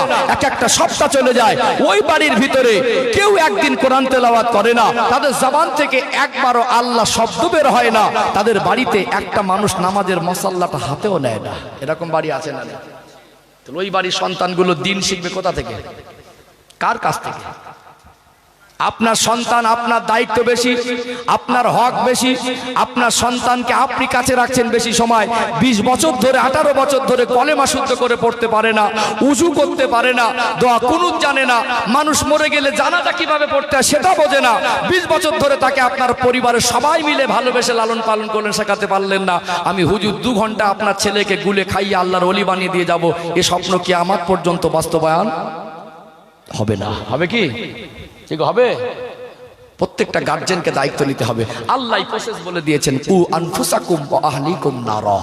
তুমি নিজেও বাঁচো, তোমার আহাল পরিবার বর্গকেও বাঁচাও। তাহলে পারিবারিক ভাবে দিনের শিক্ষার ভিত প্রত্যেকটা সন্তানের ভিতরে তৈরি করে দিতে হবে। কথা ঠিক না বেটি? আমার মনে হয় পোশাক, খাবার, চিকিৎসার জেনারেল শিক্ষা এগুলো দরকার আছে, এর বিপক্ষে আমার কোনো কথা নেই। এর সাথে সাথে তার আখিরাত আছে, তার জান্নাত আছে, তার জন্য জাহান্নাম আছে। ঠিক না বেটি? অর্থাৎ তাকে দিনদার বানাতে হবে। তাকে জাহান্নাম থেকে বাঁচাতে গেলে তাকে ভালো মানুষ করতে হবে। আর যদি ভালো মানুষ না করেন, দুনিয়ায় ভোগান্তি আছে, কবরে আর হাসরেও ভোগান্তি আছে। আমি খুব বেশি লম্বা টাইম নেব না। এখন বুঝতে পারছেন পরিস্থিতি। আলহামদুলিল্লাহ বহু মানুষ আপনারা আছেন, তারপরেও এখন আগেকার মতো মানুষেরা ধৈর্য নেই। এখন সব মোবাইলে অসনে, তো বক্তাকে ওটা ম্যাটার করে না। সময় বেশিক্ষণ মানুষ আর থাকতে চায় না। ম্যাক্সিমাম জায়গায় কমিটিরা মনে করে প্রধান বক্তা মনে লোক থাকবে, আর এখনকার পরিবেশে প্রধান বক্তা মনে মাঠ ফাঁকার একটা পরিবেশ। তবু আলহামদুলিল্লাহ আপনাদের মহব্বতপুরে মানুষ আছে আলহামদুলিল্লাহ। হ্যাঁ, কিছু কিছু জায়গায় গিয়ে দেখা যায় প্রধান বক্তা মনে মাঠ খালি। থেকে থেকে থেকে থেকে রাতে তুললে মানুষের শরীর আগের মতো আর সুস্থ নেই, জর্জরিত। বাট বয়স্ক মানুষ 2 ঘন্টা ওয়াজ শুনলে আর বসে থাকার মতো হয় না। মানে একটু মাজায় ব্যথা, কোমরে ব্যথা, ভালো লাগে না। সারাদিন কষ্ট করে ক্লান্ত শরীর নিয়ে বাড়ি ফিরলে 2 ঘন্টা শোনার পরে সেই এনার্জি আর থাকে না, মানে একটু বাড়ি গিয়ে ঘুমাই। আবার একটা মানুষ এখানে বসে মনটা চাইছে একটু শুনি, আবার মনে হবে কাল সকাল উঠে আমাকে কাজে যেতে হবে। বিভিন্ন রকম পরিস্থিতি থাকে। এই জন্য একটা মানুষকে অনেক শোনাতে হবে এমন না, অল্প কথায়ও দিন বোঝানো যায়। কি গো, ঠিক বলছি না ভুল বলছি? অসুবিধা হচ্ছে নাকি? একটু তাকবীর দান তো, না আর এই তাকবীর। মাশাআল্লাহ, বেশ কানেকশনটা একটু স্ট্রং হয়েছে। আরেকটু আওয়াজ দেন, না আর এই তাকবীর। বুঝতে পারছেন তো? তাহলে কি করতে হবে? আজ থেকে দায়িত্ব 4টে না, ওর সঙ্গে আরেকটা দিন শেখাবো ইনশাআল্লাহ। ও ভাইজানেরা, সোনার মানিক যুবকেরা, আব্বারা মায়েরা, আপনার সন্তান হলো আপনার কাছে আমানত। এই সন্তানকে জন্ম দেওয়াটা বড় কথা নয়, একে ভালো মানুষ করাটাই বড় কথা। আজ একটা মেয়ে যদি পর্দানাসীনা না হয়, একটা মেয়ে যদি পর্দার পোশাক পরিধান না করে, এর জন্য জলসা কমিটি আর বক্তা দায়ী না, এর জন্য দায়ী হলো ওর বাবা আর মা। কেননা একজন বাবা সে যদি মনে করে আমার হালাল রোজগার করা টাকা দিয়ে আমি এমন পোশাক কিনে দেব না যে পোশাকে আমার মেয়ের পর্দার হক আদায় হয় না, ছোট থেকে যদি যে পোশাকে পর্দার হক আদায় হয় ওই পোশাক যদি আপনার বাচ্চাকে পরান, অটোমেটিকলি পর্দার পরিবেশ তৈরি হবে কি হবে না? আপনি মা, আপনার সন্তান মেয়েটাকে লালন পালন করার জন্য আপনি মা, আপনার একটা বড় ভূমিকা। আপনি কোথাও যাবার সময় আপনার ওই মেয়েটাকে সঙ্গে করে নিয়ে যাবার সময় আপনাকেও পর্দা করতে হবে, আর আপনার মেয়েটাকে ছোট থেকে পর্দা অভ্যস্ত করতে হবে। তবে এই সমাজে পর্দার বিধান বাস্তবায়ন হবে। আপনি দায়িত্ব পালন করবেন না আর হুজুর এসে 2 ঘন্টা ওয়াজ করে দিয়ে আপনার মেয়েটাকে পর্দানাসীনা বানিয়ে দিয়ে যাবে, এটা কখনো সম্ভব হবে না। একটু বাস্তবতা একটা উদাহরণ তুলে ধরলে পরিষ্কার হয়ে যাবে। একটু উদাহরণ দেই। একটা গরিব পরিবারে একটা সুন্দরী মেয়ের জন্মগ্রহণ হয়। ওই মেয়েটা ধীরে ধীরে বড় হয়। ওই মেয়েটা বিবাহের পর্যাপ্ত বয়স হয়ে গেলে মেয়েটা দেখতে পরমা সুন্দরী। খুব ধনী লোকের বাড়ি থেকে বিবাহের প্রস্তাব দিল, রাজি হয়ে গেল মেয়ের বাবা। একবারও জিজ্ঞাসা করলো না ছেলেটা নামাজ পড়ে কিনা, যেহেতু ধনী পরিবার থেকে প্রস্তাব এসেছে। একবারও জিজ্ঞাসা করলো না ওই ছেলেটা কোরআন শরীফ জানে কিনা, একবারও জিজ্ঞাসা করলো না ওই ওই ছেলেটা দিন ইসলামকে বোঝে কিনা, পয়সা থেকে রাজি হয়ে গেল বিবাহের দিন। এখন আপডেট ফ্যাশন পরিস্থিতি, আজকে মানুষ ধর্মীয় বিধান থেকে মুখ ফিরিয়ে সমাজের নোংরা নোংরা নোংরা পরিবেশের দিকে ঝুঁকে গেছে। ভিন্ন ধর্মাবলম্বীদের কালচারগুলো, দুনিয়ার যত হারাম জিনিসগুলো টেনে টেনে ঘরের মধ্যে আনছে। আর পরিবর্তন হয় না বলে দোষটা জলসা কমিটি আর বক্তার ঘাড়ে চাপাতে চাইছে। মেয়েটার বিবাহ হবে, ছেলে পক্ষ বলছে আমাদের বৌমা আমরা সাজিয়ে নিয়ে আসব। বিবাহের দিন ওই বৌমাকে সাজানোর জন্য বিউটি পার্লার থেকে লোক ভাড়া করে আনা হচ্ছে। যে মেয়েটা গরিব পরিবারে বড় হয়েছে, এতটা বেয়াদব না, পেট পিট খুলে বেড়াতো না, শর্ট ড্রেস পরতো না, চুল খুলে বেড়াতো না, মোটামুটি আদবে পড়তো। তার চাচাতো ভাই, ফুফুতো ভাই, তার মামাতো ভাই, গ্রামবাসী প্রতিবেশী আজও পর্যন্ত ওই মেয়েটার পেট পিট আর চুল দেখতে পাইনি। বিবাহের দিন লোক ভাড়া করে এনে আনুষ্ঠানিকতার সঙ্গে তাকে অর্ধনগ্ন করা হলো। তার মাথার চুল খুলে গেল, একটা শাড়ি পরিয়েছে মশারির থেকে পাতলা, উপরে একটা ওড়না চাপিয়ে দিয়েছে সেটাও মশারির থেকে পাতলা।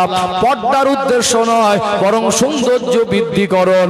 একটা চেয়ার ভাড়া করে, সোফা ভাড়া করে ছেলে আর মেয়েকে বসিয়ে দিয়েছে। আর যুবক যুবতীগুলো লাইন দিয়ে ফটোগ্রাফিতে ব্যস্ত। বিবাহ মানে দুই পক্ষের লোকজন, কত হাজি থাকে, কত বিচারক, কত পণ্ডিত, কত চাকরিজীবী, কত শিক্ষিত। একটা 20 বছরের 19 বছরের মেয়ে, ওই মেয়েটা এতদিন তার নিজের ইজ্জতকে আবরুকে ঢেকে রেখেছিল। এতদিন তার চুল খুলে বেড়ানো অভ্যাস ছিল না, এতদিন সে পেট পিট খুলে বেড়াতো না। আজকে দুই পক্ষের গার্জেনদের উপস্থিতিতে, দুই পক্ষের গার্জেনদের সম্মানের উপস্থিতিতে গার্জেনের সামনে একটা মেয়েকে অর্ধনগ্ন করা হলো। আর যুবক যুবতীগুলো সেখানে লাইন দিয়ে ফটোগ্রাফি করছে। বলুন তো দেখি, যদি গার্জেনরা দায়িত্ব না নেয়, আমি হুজুর কি ওয়াজ করে ওকে পর্দানাশী না করে দিতে পারবো? 60 বছরের দাদুটা বিবাহের দিন মানে পুতিনকে সাজিয়ে দিয়েছে, দেখে বলছে তোকে হেভি লাগছে। তুমি দাদু, তোমার চোখে যদি পেট পিট কলা চুল কলা মেয়েটা হেভি লাগে, চাচাতো ভাই, ফুফুতো ভাই, বরযাত্রী যে কিছু রাপ আচরণের যুবকগুলো আসছে, ওদের চোখে কিরকম লাগবে? ঠিক, কোনো প্রতিবাদ করেছে? করিনি। এদের কোনো প্রতিবাদ নেই, বরং যেটা ছিল সেটাকে ধ্বংস করেছে। করেছে না করিনি? সে বিবাহ করে নিয়ে গেছে, 10 বছর সংসার করছে, 2টো সন্তানও হলো, পয়সা আছে, টাকা আছে, গাড়ি আছে, বাড়ি আছে, সম্পদ আছে, তার ফ্যাশনগিরি আছে। 10 বছরে কোনোদিন বলিনি স্ত্রীকে পর্দা করো, আর স্ত্রী পর্দা করুক সে চায়ও না। তারই স্বামী চায় না স্ত্রী পর্দা করুক, স্বামী দায়িত্ব নেয় না স্ত্রীর পর্দার, স্বামী পোশাক কিনে দেয় না স্ত্রীর পর্দার। আমি হুজুর ওই মেয়েটাকে যদি রাত্রির ওয়াজ করে বলি, মা কাল থেকে পর্দা করেন, পর্দা ফরজ, ওই মেয়েটা মনে হয় কাল থেকে আল্লাহর ওলি হয়ে যাবে নাকি? কি গো, সমাজ পরিবর্তনে গার্জেনদের দায়িত্ব নিতে হবে। আপনি স্বামী আপনার মেয়ের স্ত্রীকে পর্দায় রাখবেন, আপনি মা, আপনি বাবা আপনার সন্তানকে পর্দা মানুষ করবেন, তাকে দিন শেখাবেন। ডক্টর হলেও দিনদার হবে। কি হবে? নেতা হলেও জালেম হবে না, সমাজের সেবক হবে। বিচারক হলে ঘুষখোর হবে না, ন্যায় বিচারক হবে। ধনী হলে অহংকারী হবে না, গরিবের বন্ধু হবে। তার ভিতরে মানবতা, মনুষ্যত্ব বেঁচে থাকবে। দুনিয়ায় ভালো মানুষ হয়ে বাঁচবে, কবর জগতে শান্তি পাবে, আখিরাতেও জান্নাত পাবে ইনশাআল্লাহ। আমরা দায়িত্বহীন হয়ে পড়েছি। আমাদের দায়িত্বহীনতার ফল আমাদের সন্তানরা, তারা শুধু দুনিয়া, তাদের দুনিয়া ধ্বংস হয় না, তাদের আখিরাতও ধ্বংস হচ্ছে। এখানে কয়েকটা দিন না শেখানোর যে মানে বর্তমান দিন না শেখানোর কারণে সমাজের যে ভয়াবহ পরিস্থিতি, তার দুটো একটা কথা বলে 10-20 মিনিট বলে সমাপ্ত করবো। অসুবিধা হচ্ছে নাকি? খুব বেশি রাত করবো না, কারণ ধৈর্যের একটা লিমিট থাকে। সব দিকটা বোঝায় রেখেই আলোচনা সমাপ্তি টানবো। 10-15 মিনিট বলি ইনশাআল্লাহ। অসুবিধা হচ্ছে? আচ্ছা বলুন, আমি একটু বলে নেই, এই যে পোশাক, খাবার, চিকিৎসা, জেনারেল শিক্ষা, এর জন্য যে টাকা, যে শ্রম আর যে চেষ্টা ব্যয় করেছেন, এর 10 ভাগের 1 ভাগ টাকা ব্যয় করলে বা 1 ভাগ চেষ্টা করলে, 1 ভাগ সময় দিলে, এই কটার জন্য যা করেছেন, নামাজি হতো না, কোরআন পড়নেওয়ালি হতো না, কোরআন পড়নেওয়ালা হতো না। 10 ভাগের 1 ভাগ। প্রাইভেটের মাস্টারের 2 মাসের বেতন বাকি, বলছে আব্বাকে বলো টাকা না দিলে আর পড়াবো না। কিন্তু হুজুররা বলছে বাচ্চাটাকে মাদ্রাসায় পাঠান না, মক্তবে পাঠান না, ফ্রি মসজিদের দরজা খোলা, মক্তবের দরজা খোলা। আপনি বাবা, মা, দাদু, দাদিমা, গার্জেন 10টা মিনিট বসালে কি হতো? প্রত্যেক দিন 10টা মিনিট একজন আলেমের সোহবতে বসান না, 3-4 বছর বসালে ওর ভিতরে ঈমান ইসলামের ভিত তৈরি হবে। কথা ঠিক না বেঠিক? ও মসজিদ চিনিনি, ও আদব শিখিনি, কোরআনুল কারীমের নূর, ইলম যে নূর, আল ইলমু নূরুন, ইসলামের যে জ্ঞান, ওই আলো, ওই নূর ওকে হেদায়েতের পথ দেখাবে, সেই আলো পাইনি। এখন ওর মাথায় ঢুকেছে ফেসবুক, ওর মাথায় ঢুকেছে ইউটিউব, ওর মাথায় ঢুকেছে সোশ্যাল মিডিয়া, ওর মাথায় ঢুকেছে পাবজি, ওর মাথায় ঢুকেছে ফ্রি ফায়ার। এখন আজান হয় আর রাস্তার ধারে বসে বলে মার মার মার, রাত 2টো পর্যন্ত জেগে সকাল 10টা পর্যন্ত ঘুমায়। এক সপ্তাহে একবারও জবান থেকে আল্লাহ বলে না। কি ঠিক বলছি না ভুল বলছি? ও ভাইজানেরা, সোনার মানিক যুবকেরা, আব্বারা মায়েরা, সন্তানকে ভালো মানুষের মতো মানুষ করেন। আপনার সন্তান যদি আল্লাহ 2-3টে দেন, একটাকে হাফেজ আলেম মাওলানা মুফতি করতে পারেন, আর 2-4টে যারা আছে ওই সন্তানগুলো সবটাকে চাইলে দিনদার বানাতে হবে, সবটাকে চাইলে আপনি হাফেজ আলেম বানাতে পারেন। মন যদি না চায় ডক্টর মাস্টার চাকরিজীবী করুন, এতে আপত্তি নেই। জাহান্নামের আগুন থেকে বাঁচানোর জন্য আল্লাহ যে দায়িত্ব দিয়েছে, তবে দিন শিক্ষা থেকে তাকে বঞ্চিত করতে পারবেন না। যদি আপনি বঞ্চিত করেন, একটা সময় দেখা যাবে আপনার সন্তান 20 বছর ধরে তার জন্য কত রক্ত পানি করলেন, তাকে 7 লাখ থেকে 10 লাখ টাকা খাওয়ালেন, তাকে লেখাপড়া সহ 15-20 লক্ষ টাকা খরচা করলেন। এই সন্তান আপনার যন্ত্রণার কারণে হবে। ছেলেটা যদি ভালো না হয়, সৎ না হয়, দিনদার না হয়, ও যদি অসৎ সঙ্গ দোষে পড়ে, ও যদি চুরি করে, ও শুধু চোর হবে না, আপনি হবেন চোরের বাবা। ও যদি মদখোর হয়, ও শুধু মদখোর না, আপনারা হবেন মদখোরের বাবা আর মা। ও যদি অশ্লীল কোনো কাজ করে, একটা সমাজে অসামাজিক কোনো কাজ করে, জেনা ব্যভিচারের মতো অন্যায় করে, মান সম্মানটা শুধু সন্তানের যায় না, এটা বাবা মারও যায় কি যায় না?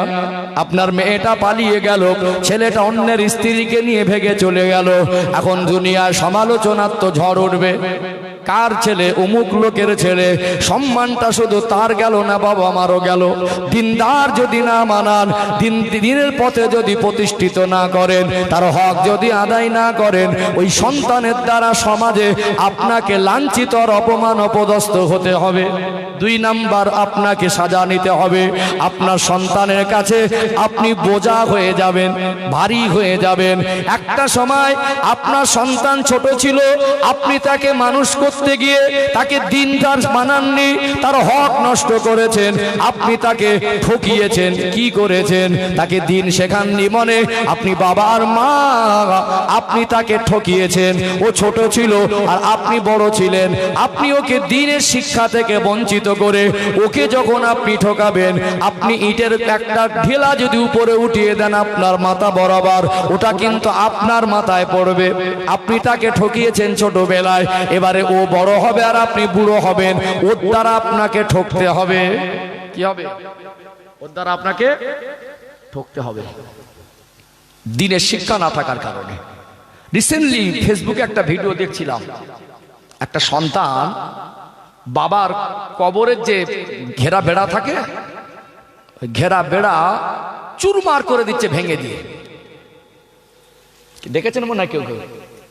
বাংলাদেশে একটা ভিডিও দেখছিলাম, বাবা মনে হয় জমি ভাগে কম দিয়েছে, বাবার কবরের যে ঘেরা ছিল একটা মোটা মতো একটা বড় কাঠ টাইপের কিছু নিয়ে গিয়ে এত জোরে জোরে মারছে, পুরো বেড়াটা চুরমার করে দিয়ে কবরের উপরে দাবাচ্ছে। কথাটা বুঝতে পারছেন? কত ভয়ঙ্কর পরিস্থিতি। ওই দিন শেখানোর না শেখানোর কারণে আপনার মেয়েটা যে বাড়িতে যাবে, ও বাড়িতে এমন আগুন জ্বলবে, নদীর পানি ঢেলে শান্তি হবে না। বুঝতে পারছেন না? দেখছেন না বৌমাগুলো আসার পরে সংসারে যে আগুন লেগেছে, আগুন মারাত্মক জিনিস। ছেলে এখন দুর্বল হয়ে গেছে, বৌমা এখন মন্ত্রী হয়ে গেছে। কি গো? ছেলে বাবা আমার হক আদায় করবে, বৌমা বাধা হয়ে গেছে। কি কঠিন একটা হিসাব। 20 বছর যে মানুষ করলো, সে এখন বোঝা। 20 বছর ধরে আমাকে যে খাওয়ালো, তার হক নেই। যে 1 বছর আমার কাছে এসে খাচ্ছে, তার সে হকের অধিকার ফলাচ্ছে। হিসাবটা কোথায় গেছে বুঝতে পারছেন? এটা দিনের শিক্ষা না থাকার কারণে। কবরের ভয় থাকা না থাকার কারণে, আখিরাতের চিন্তা না থাকার কারণে, মোমেন না বানানোর কারণে, ইসলামের পথে প্রতিষ্ঠিত না করার কারণে জুমা 8 দিন এসে স্বামীর অধিকার ফলাচ্ছে, আর যে তাকে 20 বছর ধরে খাওয়ালো তার অধিকার নেই। আপনার কি মনে হয় এ ভুল সব, এর জন্য দায়ী সব জলসা কমিটি আর বক্তা? আমি আপনি দায়িত্ব পালন করব না, আর কালকে গিয়ে বলবে তোরা এত টাকা খরচা করলে, এত দামি বক্তা আনলি, কটা মানুষকে হেদায়েত করেছি, এসব গল্প বাদ দেন। কেটে গেছে এক জায়গায়, মলম লাগাচ্ছেন আর এক জায়গায়, এতে রোগী সুস্থ হবে না। বুঝতে পারছেন না?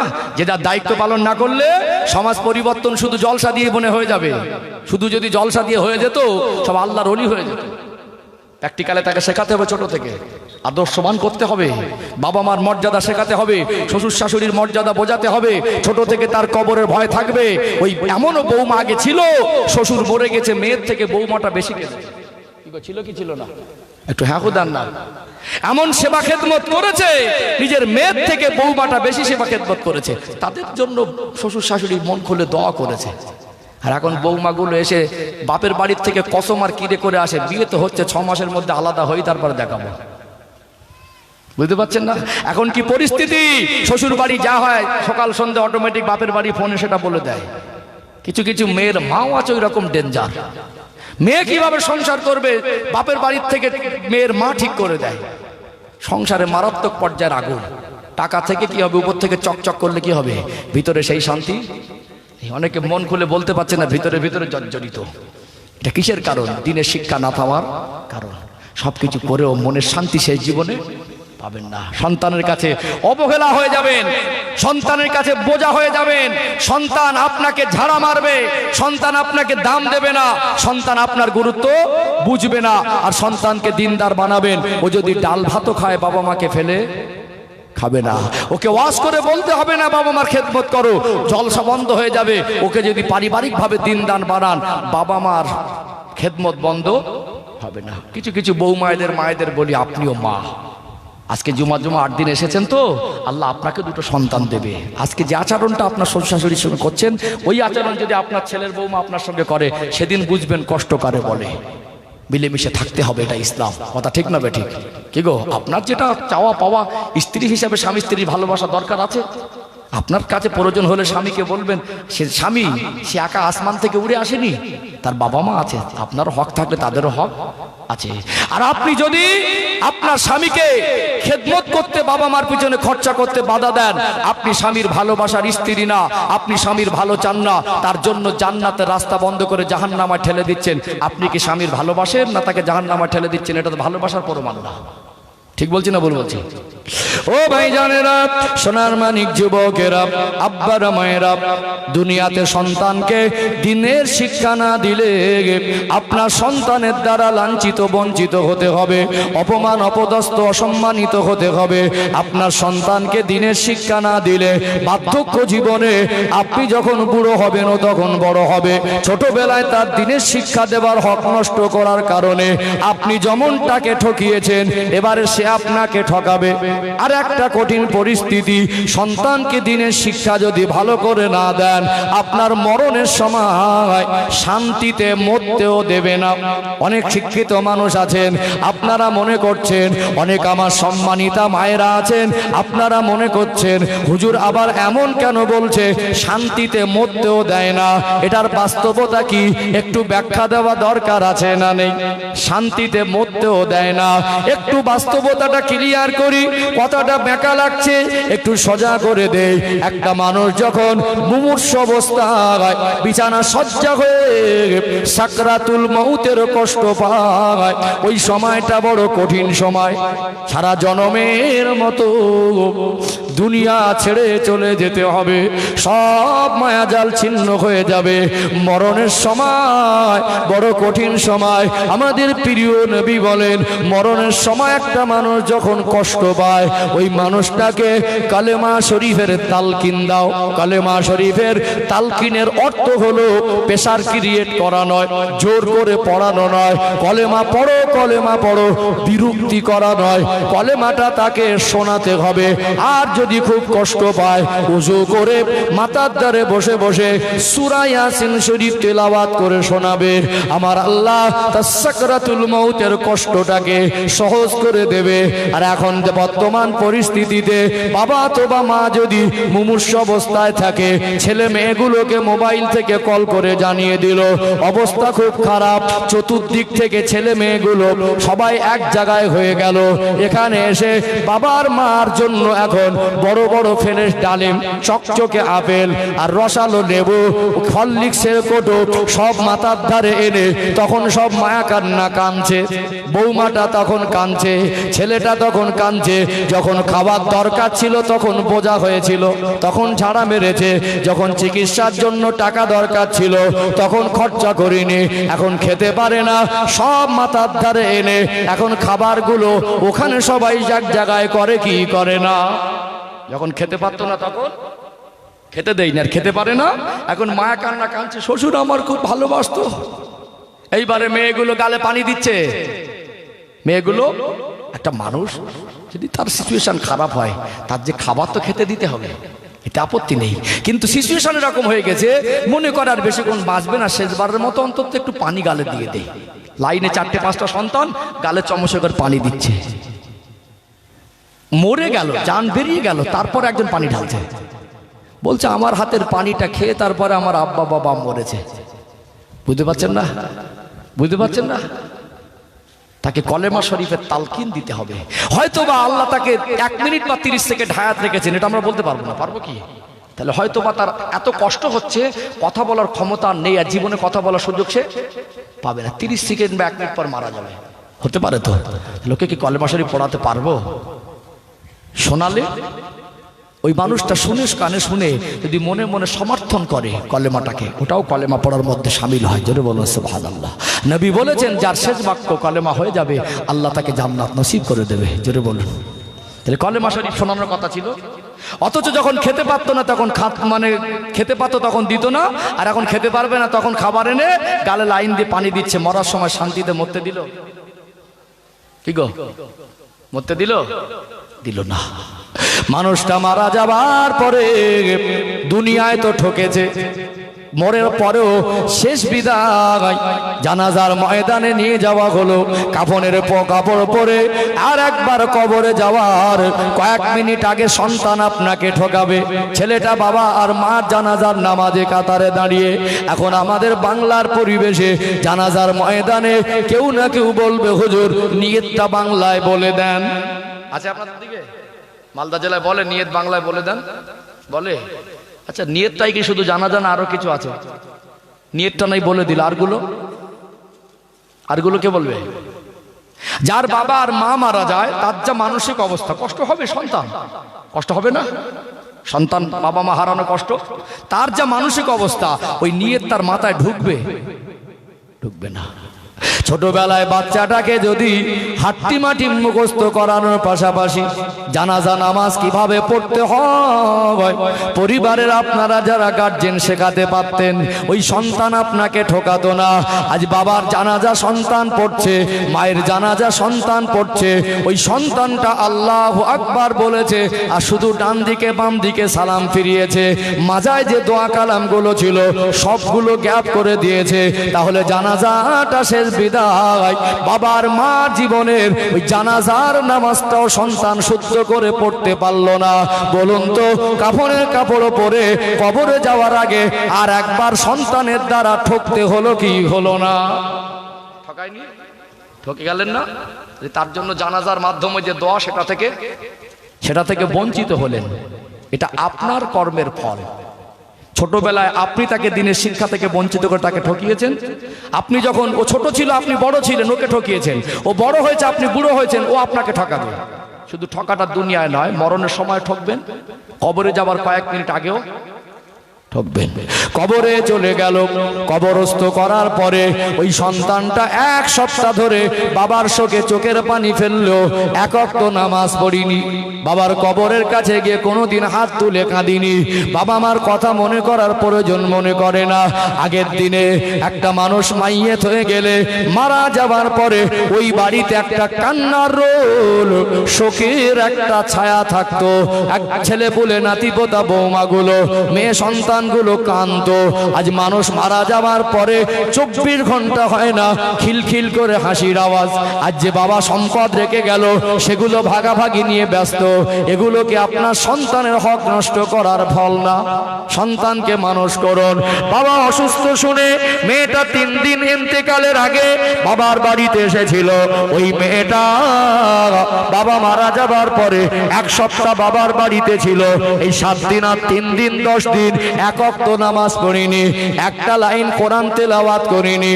আপনার ওই মেয়ের চোখের পানিতে আপনার কি উপকার হবে?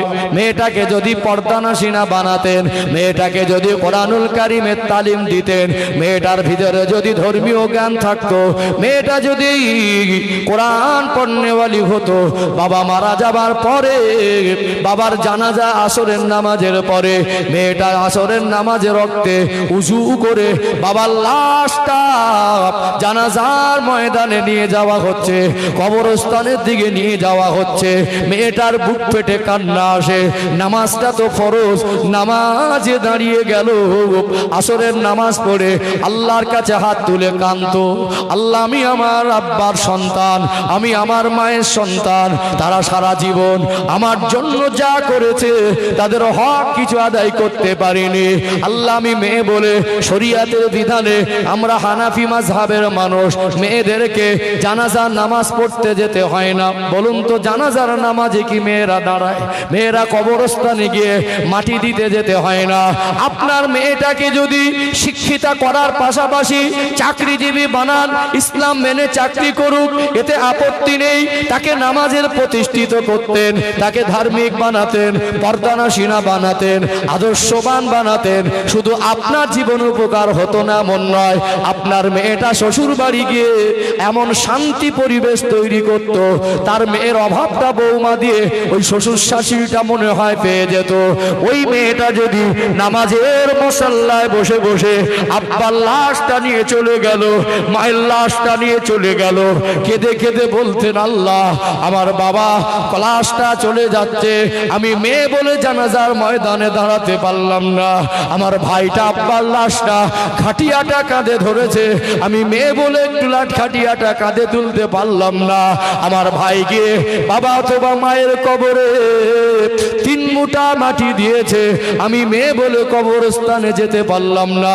নামাজ পড়ে কোরআন তেলাওয়াত করে দিনদার নামাজি পর্দানশীনা মেয়ে যদি আসরের নামাজের পরে আল্লাহর কাছে হাত তুলে কাঁদতো, ওই কলিনের নেককার সন্তান আপনার কলিজার টুকরা পর্দানশীনা নামাজি মেয়ের ওই চোখের পানি আপনার জন্য আল্লাহর কাছে নাজাতের ওসিলা হয়ে যেত। আপনি দুনিয়ায় তাকে দিনের শিক্ষা থেকে ঠকালেন, মরণের সময়ও ঠকবেন, কবরে যাওয়ার পরেও ঠকবেন। বছরকে বছর পার হয়ে যায়, বাবার রেখে যাওয়া সম্পদ দিয়ে ভোগ বিলাস করে, কত সুখ শান্তি করে, কিন্তু বাবার মাগফিরাতের জন্য কিছু করার মানসিকতা তার নেই। এর জন্য শুধু ছেলেটা দায়ী নয়, এর জন্য তার বাবার মা দায়ী।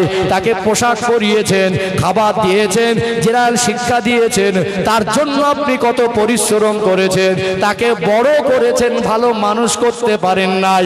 ওই সন্তানকে দিনদার বানালে আপনি কবরে থাকলে আপনার সন্তান আপনাকে ভুলবে না। কখনো নামাজে দোয়া, আল্লাহ শিখিয়ে দেওয়া দোয়া, রব্বির রহমহুমা কামা রব্বায়ানি সগীরা। আল্লাহ বলেন দুনিয়ার সন্তানেরা তোমরা তোমাদের বাবা মায়ের জন্য এইভাবে দোয়া করবে। এ সন্তান আজকে কখনো মদ খেয়ে রাস্তার ধারে কুকুরের মতো পড়ে থাকে, কখনো জুমার নামাজে আজান হয় আর ঘরে শুয়ে শুয়ে মোবাইলে ফেসবুক দেখে, কখনো আজান হলে মুখে সিগারেট টানে, কখনো কারোর সঙ্গে ঝগড়া হলে অশ্লীল ভাষায় গালাগালি দেয়। ও নামাজের মুসল্লায় কবে দাঁড়িয়েছিল, কবে জবান থেকে আল্লাহ বলেছিল ওর নিজেরই মনে নেই। ওই সন্তান আপনার আপনার জন্য কি সাদকা জারিয়া করবে, এ দোষ শুধু সন্তানের নয়। আর এই অবস্থার জন্য জলসা কমিটি আর বক্তাকে দায়ী করে সমাজ পরিবর্তন হবে না। গার্জেন যারা তাদেরকে সচেতন করা দরকার আছে না নেই? আছে না নেই? কোন আলেম সন্তানকে দেখেছেন বাবা মাকে মারতে?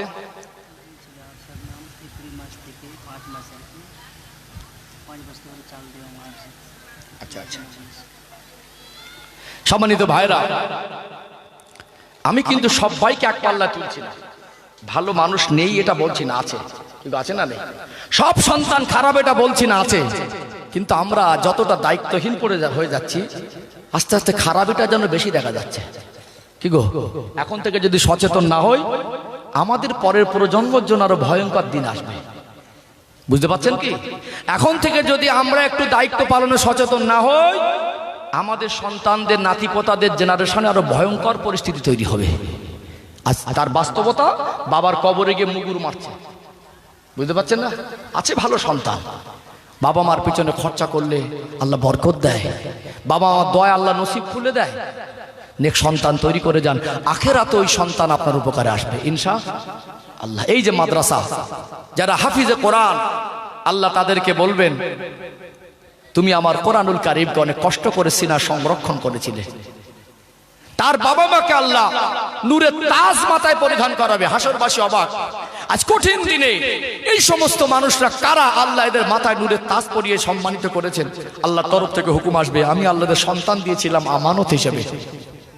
এই সন্তানগুলোকে এরা দ্বীনের শিক্ষায় শিক্ষিত করেছিল, কোরআনের হাফিজ বানিয়েছিল। আমি আল্লাহ এই কোরআনের হাফিজ বানানোর উদ্যোগ নেওয়া, তাদেরকে বানানোর প্রচেষ্টা করা, এর বিনিময়ে এদেরকে সম্মানিত করেছি। জোরে বলুন। হাফিজে কোরআনকে বলবে, তুমি কোরআন তেলাওয়াত করো আর চলতে থাকো, আল্লাহর জান্নাত পর্যন্ত পৌঁছে যাবে। জোরে বলুন সুবহানাল্লাহ। হাফিজে কোরআনকে বলা হবে, তুমি জান্নাতে যাবে, বললো আমি একা যাব না, ও তোমার বংশের, তোমার আত্মীয় নিকটস্থের মধ্যে 10 জন এমন ব্যক্তি যাদের জন্য জাহান্নাম ওয়াজিব হয়ে গেছে, তাদেরকে তুমি সাথে করে নিয়ে জান্নাতে যাও। জোরে বলুন সুবহানাল্লাহ। আর আলেম যদি হাক্কানি আলেম 10 থেকে 70 জনকে সুপারিশ করতে পারবে। তাহলে সন্তানের দ্বারা কবরে শুয়ে শুয়ে দোয়া পাওয়া যায়, সাদকা জারিয়ার নেকি পাওয়া যায়, হাসরের ময়দানে সুপারিশ পাওয়া যায়, দুনিয়া সেবা খেদমত পাওয়া যায়। আর যদি তার হক নষ্ট করেন, আমাদের ইসলাম ধর্মের মধ্যে মানে বৃদ্ধাশ্রমে পাঠানোর পরিবেশটা কম আছে। বুঝতে পারছেন না? সন্তানের জন্য রক্ত পানি করেও ওই সন্তান একটা সময় বাবা মাকে বৃদ্ধাশ্রমে রেখে আসে। তবে বৃদ্ধাশ্রমে না রাখলেও বাড়িটাকে বৃদ্ধাশ্রম বানিয়ে ফেলেছে, এরকম সন্তান আছে, আছে না? তাহলে দুনিয়ায় ওই সন্তানের দ্বারা লাঞ্ছিত হবেন, অপমান হবেন, তার দ্বারা অবহেলিত হবেন।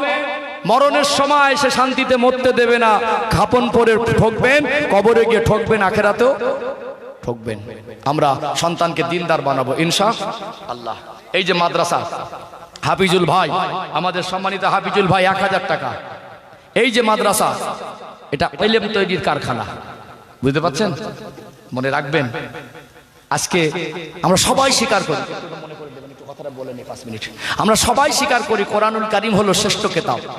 ঠিক বলছি না ভুল বলছি? একটু হ্যাঁ দেন।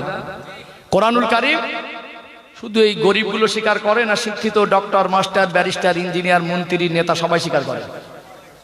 শুধু কি মুসলমান স্বীকার করে না অন্য ধর্মাবলম্বী স্বীকার করে? স্বীকার করে। কারণ আপনি মানলেও সত্য, না মানলেও। চিনিকে যদি আপনার গালে মিষ্টি, চিনি খেয়ে যদি মিষ্টি না লাগে আপনার, তার মানে চিনির দোষ না। বুঝতে পারছেন না? চিনি অন্ধকারে খেলেও মিষ্টি লাগবে, আর আলোয় খেলেও মিষ্টি লাগবে। কোরআনুল কারীম শ্রেষ্ঠ কিতাব। কোরআনুল কারীম যদি শ্রেষ্ঠ কিতাব হয়, এর ছাত্রটা কি হবে? শ্রেষ্ঠ কিতাবের ছাত্র শ্রেষ্ঠ হবে। শ্রেষ্ঠ কিতাবের শিক্ষক একটু হাঁকু দেন না, শ্রেষ্ঠ হবে। তাহলে শ্রেষ্ঠ কিতাবের শিক্ষকের বেতনটা আমাদের মুখের কথার সঙ্গে কাজের মিল পাওয়া যায় না। কোরআনুল কারীম যদি শ্রেষ্ঠ কিতাব হবে, একজন এমবিবিএস ডক্টরের ছেলে কোরআনুল কারীমের শিক্ষায় কেন শিক্ষিত হচ্ছে না? একজন হাই স্কুলের মাস্টার তার ছেলেকে কেন মাদ্রাসায় পড়াচ্ছে না? কোনদিন প্রশ্ন করেছেন? আজ দিন শিক্ষার গুরুত্ব কেন কমে গেছে? আজ একজন হাক্কানি আলেমকে একজন মদখোরের কাছে দরজায় গিয়ে কেন 2 ঘন্টা যাকাতের টাকা নেওয়ার জন্য দাঁড়াতে হয়? একবার কি ভেবেছেন? আলেমদের হাতে আর ভাতে মারার কারণে আজ সমাজের এই অবস্থায় হাল দশা। প্রত্যেকটা মাদ্রাসার শিক্ষকের বেতন যদি 1.5 লক্ষ হতো, আর মসজিদের ইমামের বেতন যদি 1 লক্ষ হতো, ওই ডক্টর আর মাস্টারের ছেলেটা হাফেজার আলেম হতো না? একজন MBBS ডক্টর আর একজন হাই স্কুলের মাস্টার, প্রধান শিক্ষক, দুজনে খুব বন্ধু। বললো ভাই অনেকদিন পর দেখা হয়েছে, খবর কি? বললো আমার একটা ছেলে আছে আর বিবাহের জন্য চিন্তা ভাবনা করছি। তো বললো আমারও তো মেয়ে আছে। তো ডক্টর সাহেব বলছে যে আমার মেয়েটার সঙ্গে বিবাহ দিলে তো হয়, অসুবিধা নেই। ছেলে কি করে? বললো আমার ছেলে ইমামতি করে, মাদ্রাসায় পড়ায়। বলবে আমি 1.5 লাখ টাকা ইনকাম করে সংসার সামাল দিতে পারি না, আমার মেয়ের পকেট খরচা লাগে 10,000, 8,000 টাকা বেতনে সংসার চালাবে কি? বাচ্চা মানুষ করবে কি করে? হবে? হবে না। কথা বুঝতে পারছেন না? আমরা ইনসাফ করতে পারিনি। আমরা যদি চাইতাম এই শিক্ষা প্রতিষ্ঠানগুলোকে মিশনে রূপান্তরিত করতে পারতাম, 2টো এসি লাগিয়ে দিতে পারতাম, আমাদের এই গ্রামের 2-4টে শিক্ষিত ছেলের কর্মসংস্থান হতো। একজন ইংরাজি পড়াতো, একজন অঙ্ক পড়াতো। এখানে আমরা টাকা ধার করে ঝাঁকুনি খেয়ে ছোট বড় কথা বলবে, সেখানে ছুটে গিয়ে বলবে স্যার আমার ছেলেটাকে এই মাদ্রাসায়, আমার ছেলেটাকে মিশনে রাখেন, আমি প্রাইভেটের টাকাটা 2 দিনে দিয়ে দেবো, কথা বলছি, আমার ছেলেটাকে পড়ান। কিন্তু মাদ্রাসায় 30 টাকা 40 টাকা দিলে বুক ফেটে যায়। সমাজ পরিবর্তন হবে কি করে? আমরা চাইলে ওই মানে যে সমস্ত মিশন তৈরি হয়েছে, মিশনের শরণাপন্ন হতে হতো না। আমার কওমের যারা, প্রত্যেকটা মহল্লার যারা সব থেকে ধনী, যারা সব থেকে শিক্ষিত, 5 জন ধনী প্রত্যেকটা মহল্লা সমাজের, 5 জন সেরা শিক্ষিত, 5 জন আলেম একত্রিত হয়ে প্রত্যেকটা মহল্লা কেন্দ্রিক একটা করে মিশন তৈরি করতে পারতো না? আমাদের হেলু ভাইয়ের ছেলে নাসিরউদ্দিন একটা কোরআন শরীফের দাম 500 টাকা দিয়েছেন, আর 1 বস্তা সিমেন্ট দেবেন। আল্লাহ কবুল করেন, বলেন আল্লাহুম্মা আমিন। তাহলে বলুন এইগুলো মিশনে রূপান্তরিত করতে পারতাম না? বাচ্চাগুলো কত কষ্টে থাকে আপনারা জানেন? আপনি বেলা পর্যন্ত ঘুমান মোবাইল দেখে, আর আপনার বাবা মার জন্য ফজরের নামাজ পড়ে সূরা ইয়াসিন পড়ে দোয়া করে। কি হুজুর করে না? করে না? বুঝতে পারছেন না? গরমে আপনি ঠান্ডায় এসে ঘুমান, আর মাদ্রাসায় কিছু কিছু ফ্যান আছে, ওই কটা পাক ঘুরছে, ডানা দেখা যায়, কারো চোখ নেই, কোরআন তেলাওয়াত করে, গরমে ঘেমে যায়। কত কষ্ট করে এখানে মানুষ হয়। মাদ্রাসাকে নিজের মনে করবেন সাদকা জারিয়ার নেকি হবে, কিয়ামত পর্যন্ত আপনি কবরে শুয়ে শুয়ে নেকি পাবেন। আল্লাহ দান কবুল করুন, আল্লাহ এদের হায়াতে বরকত দেন, রুজি রোজগার আল্লাহ বরকত দেন, আল্লাহ অভাব অনাটন দেবেন না। এনাদের আত্মীয় মায়ে মুরব্বী যারা কবরে, তাদের কবরগুলোকে বেহেশতের বাগান করে দিন। আল্লাহ এদের আসমানে জমিনে বালা থেকে হেফাজত করেন। যে যা নিয়ত করে দিয়েছেন প্রত্যেকের মনের নিয়তকে কবুল ও মঞ্জুর করে নিন। দয়াময় আল্লাহ আমার ভাইয়েরা যারা দান করেছেন, আল্লাহ দানকে কবুল করে আল্লাহ এনাদের প্রত্যেককে আল্লাহ কঠিন কঠিন রোগ বিমার থেকে হেফাজত করেন, প্রত্যেকের সংসারে উন্নতি দিন। বলুন আল্লাহুম্মা আমিন।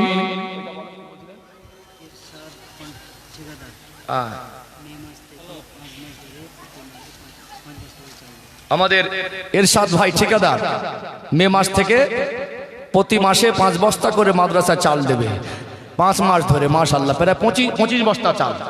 তাকবীর দেন তো, নারে তাকবীর। আমাদের সম্মানিত ঠিকাদার সাহেব বলুন জিন্দাবাদ। 25 বস্তা চাউল দেবে 5 মাসে, জোরে বলুন মারহাবা। আল্লাহ কবুল করেন, বলেন আল্লাহুম্মা আমিন।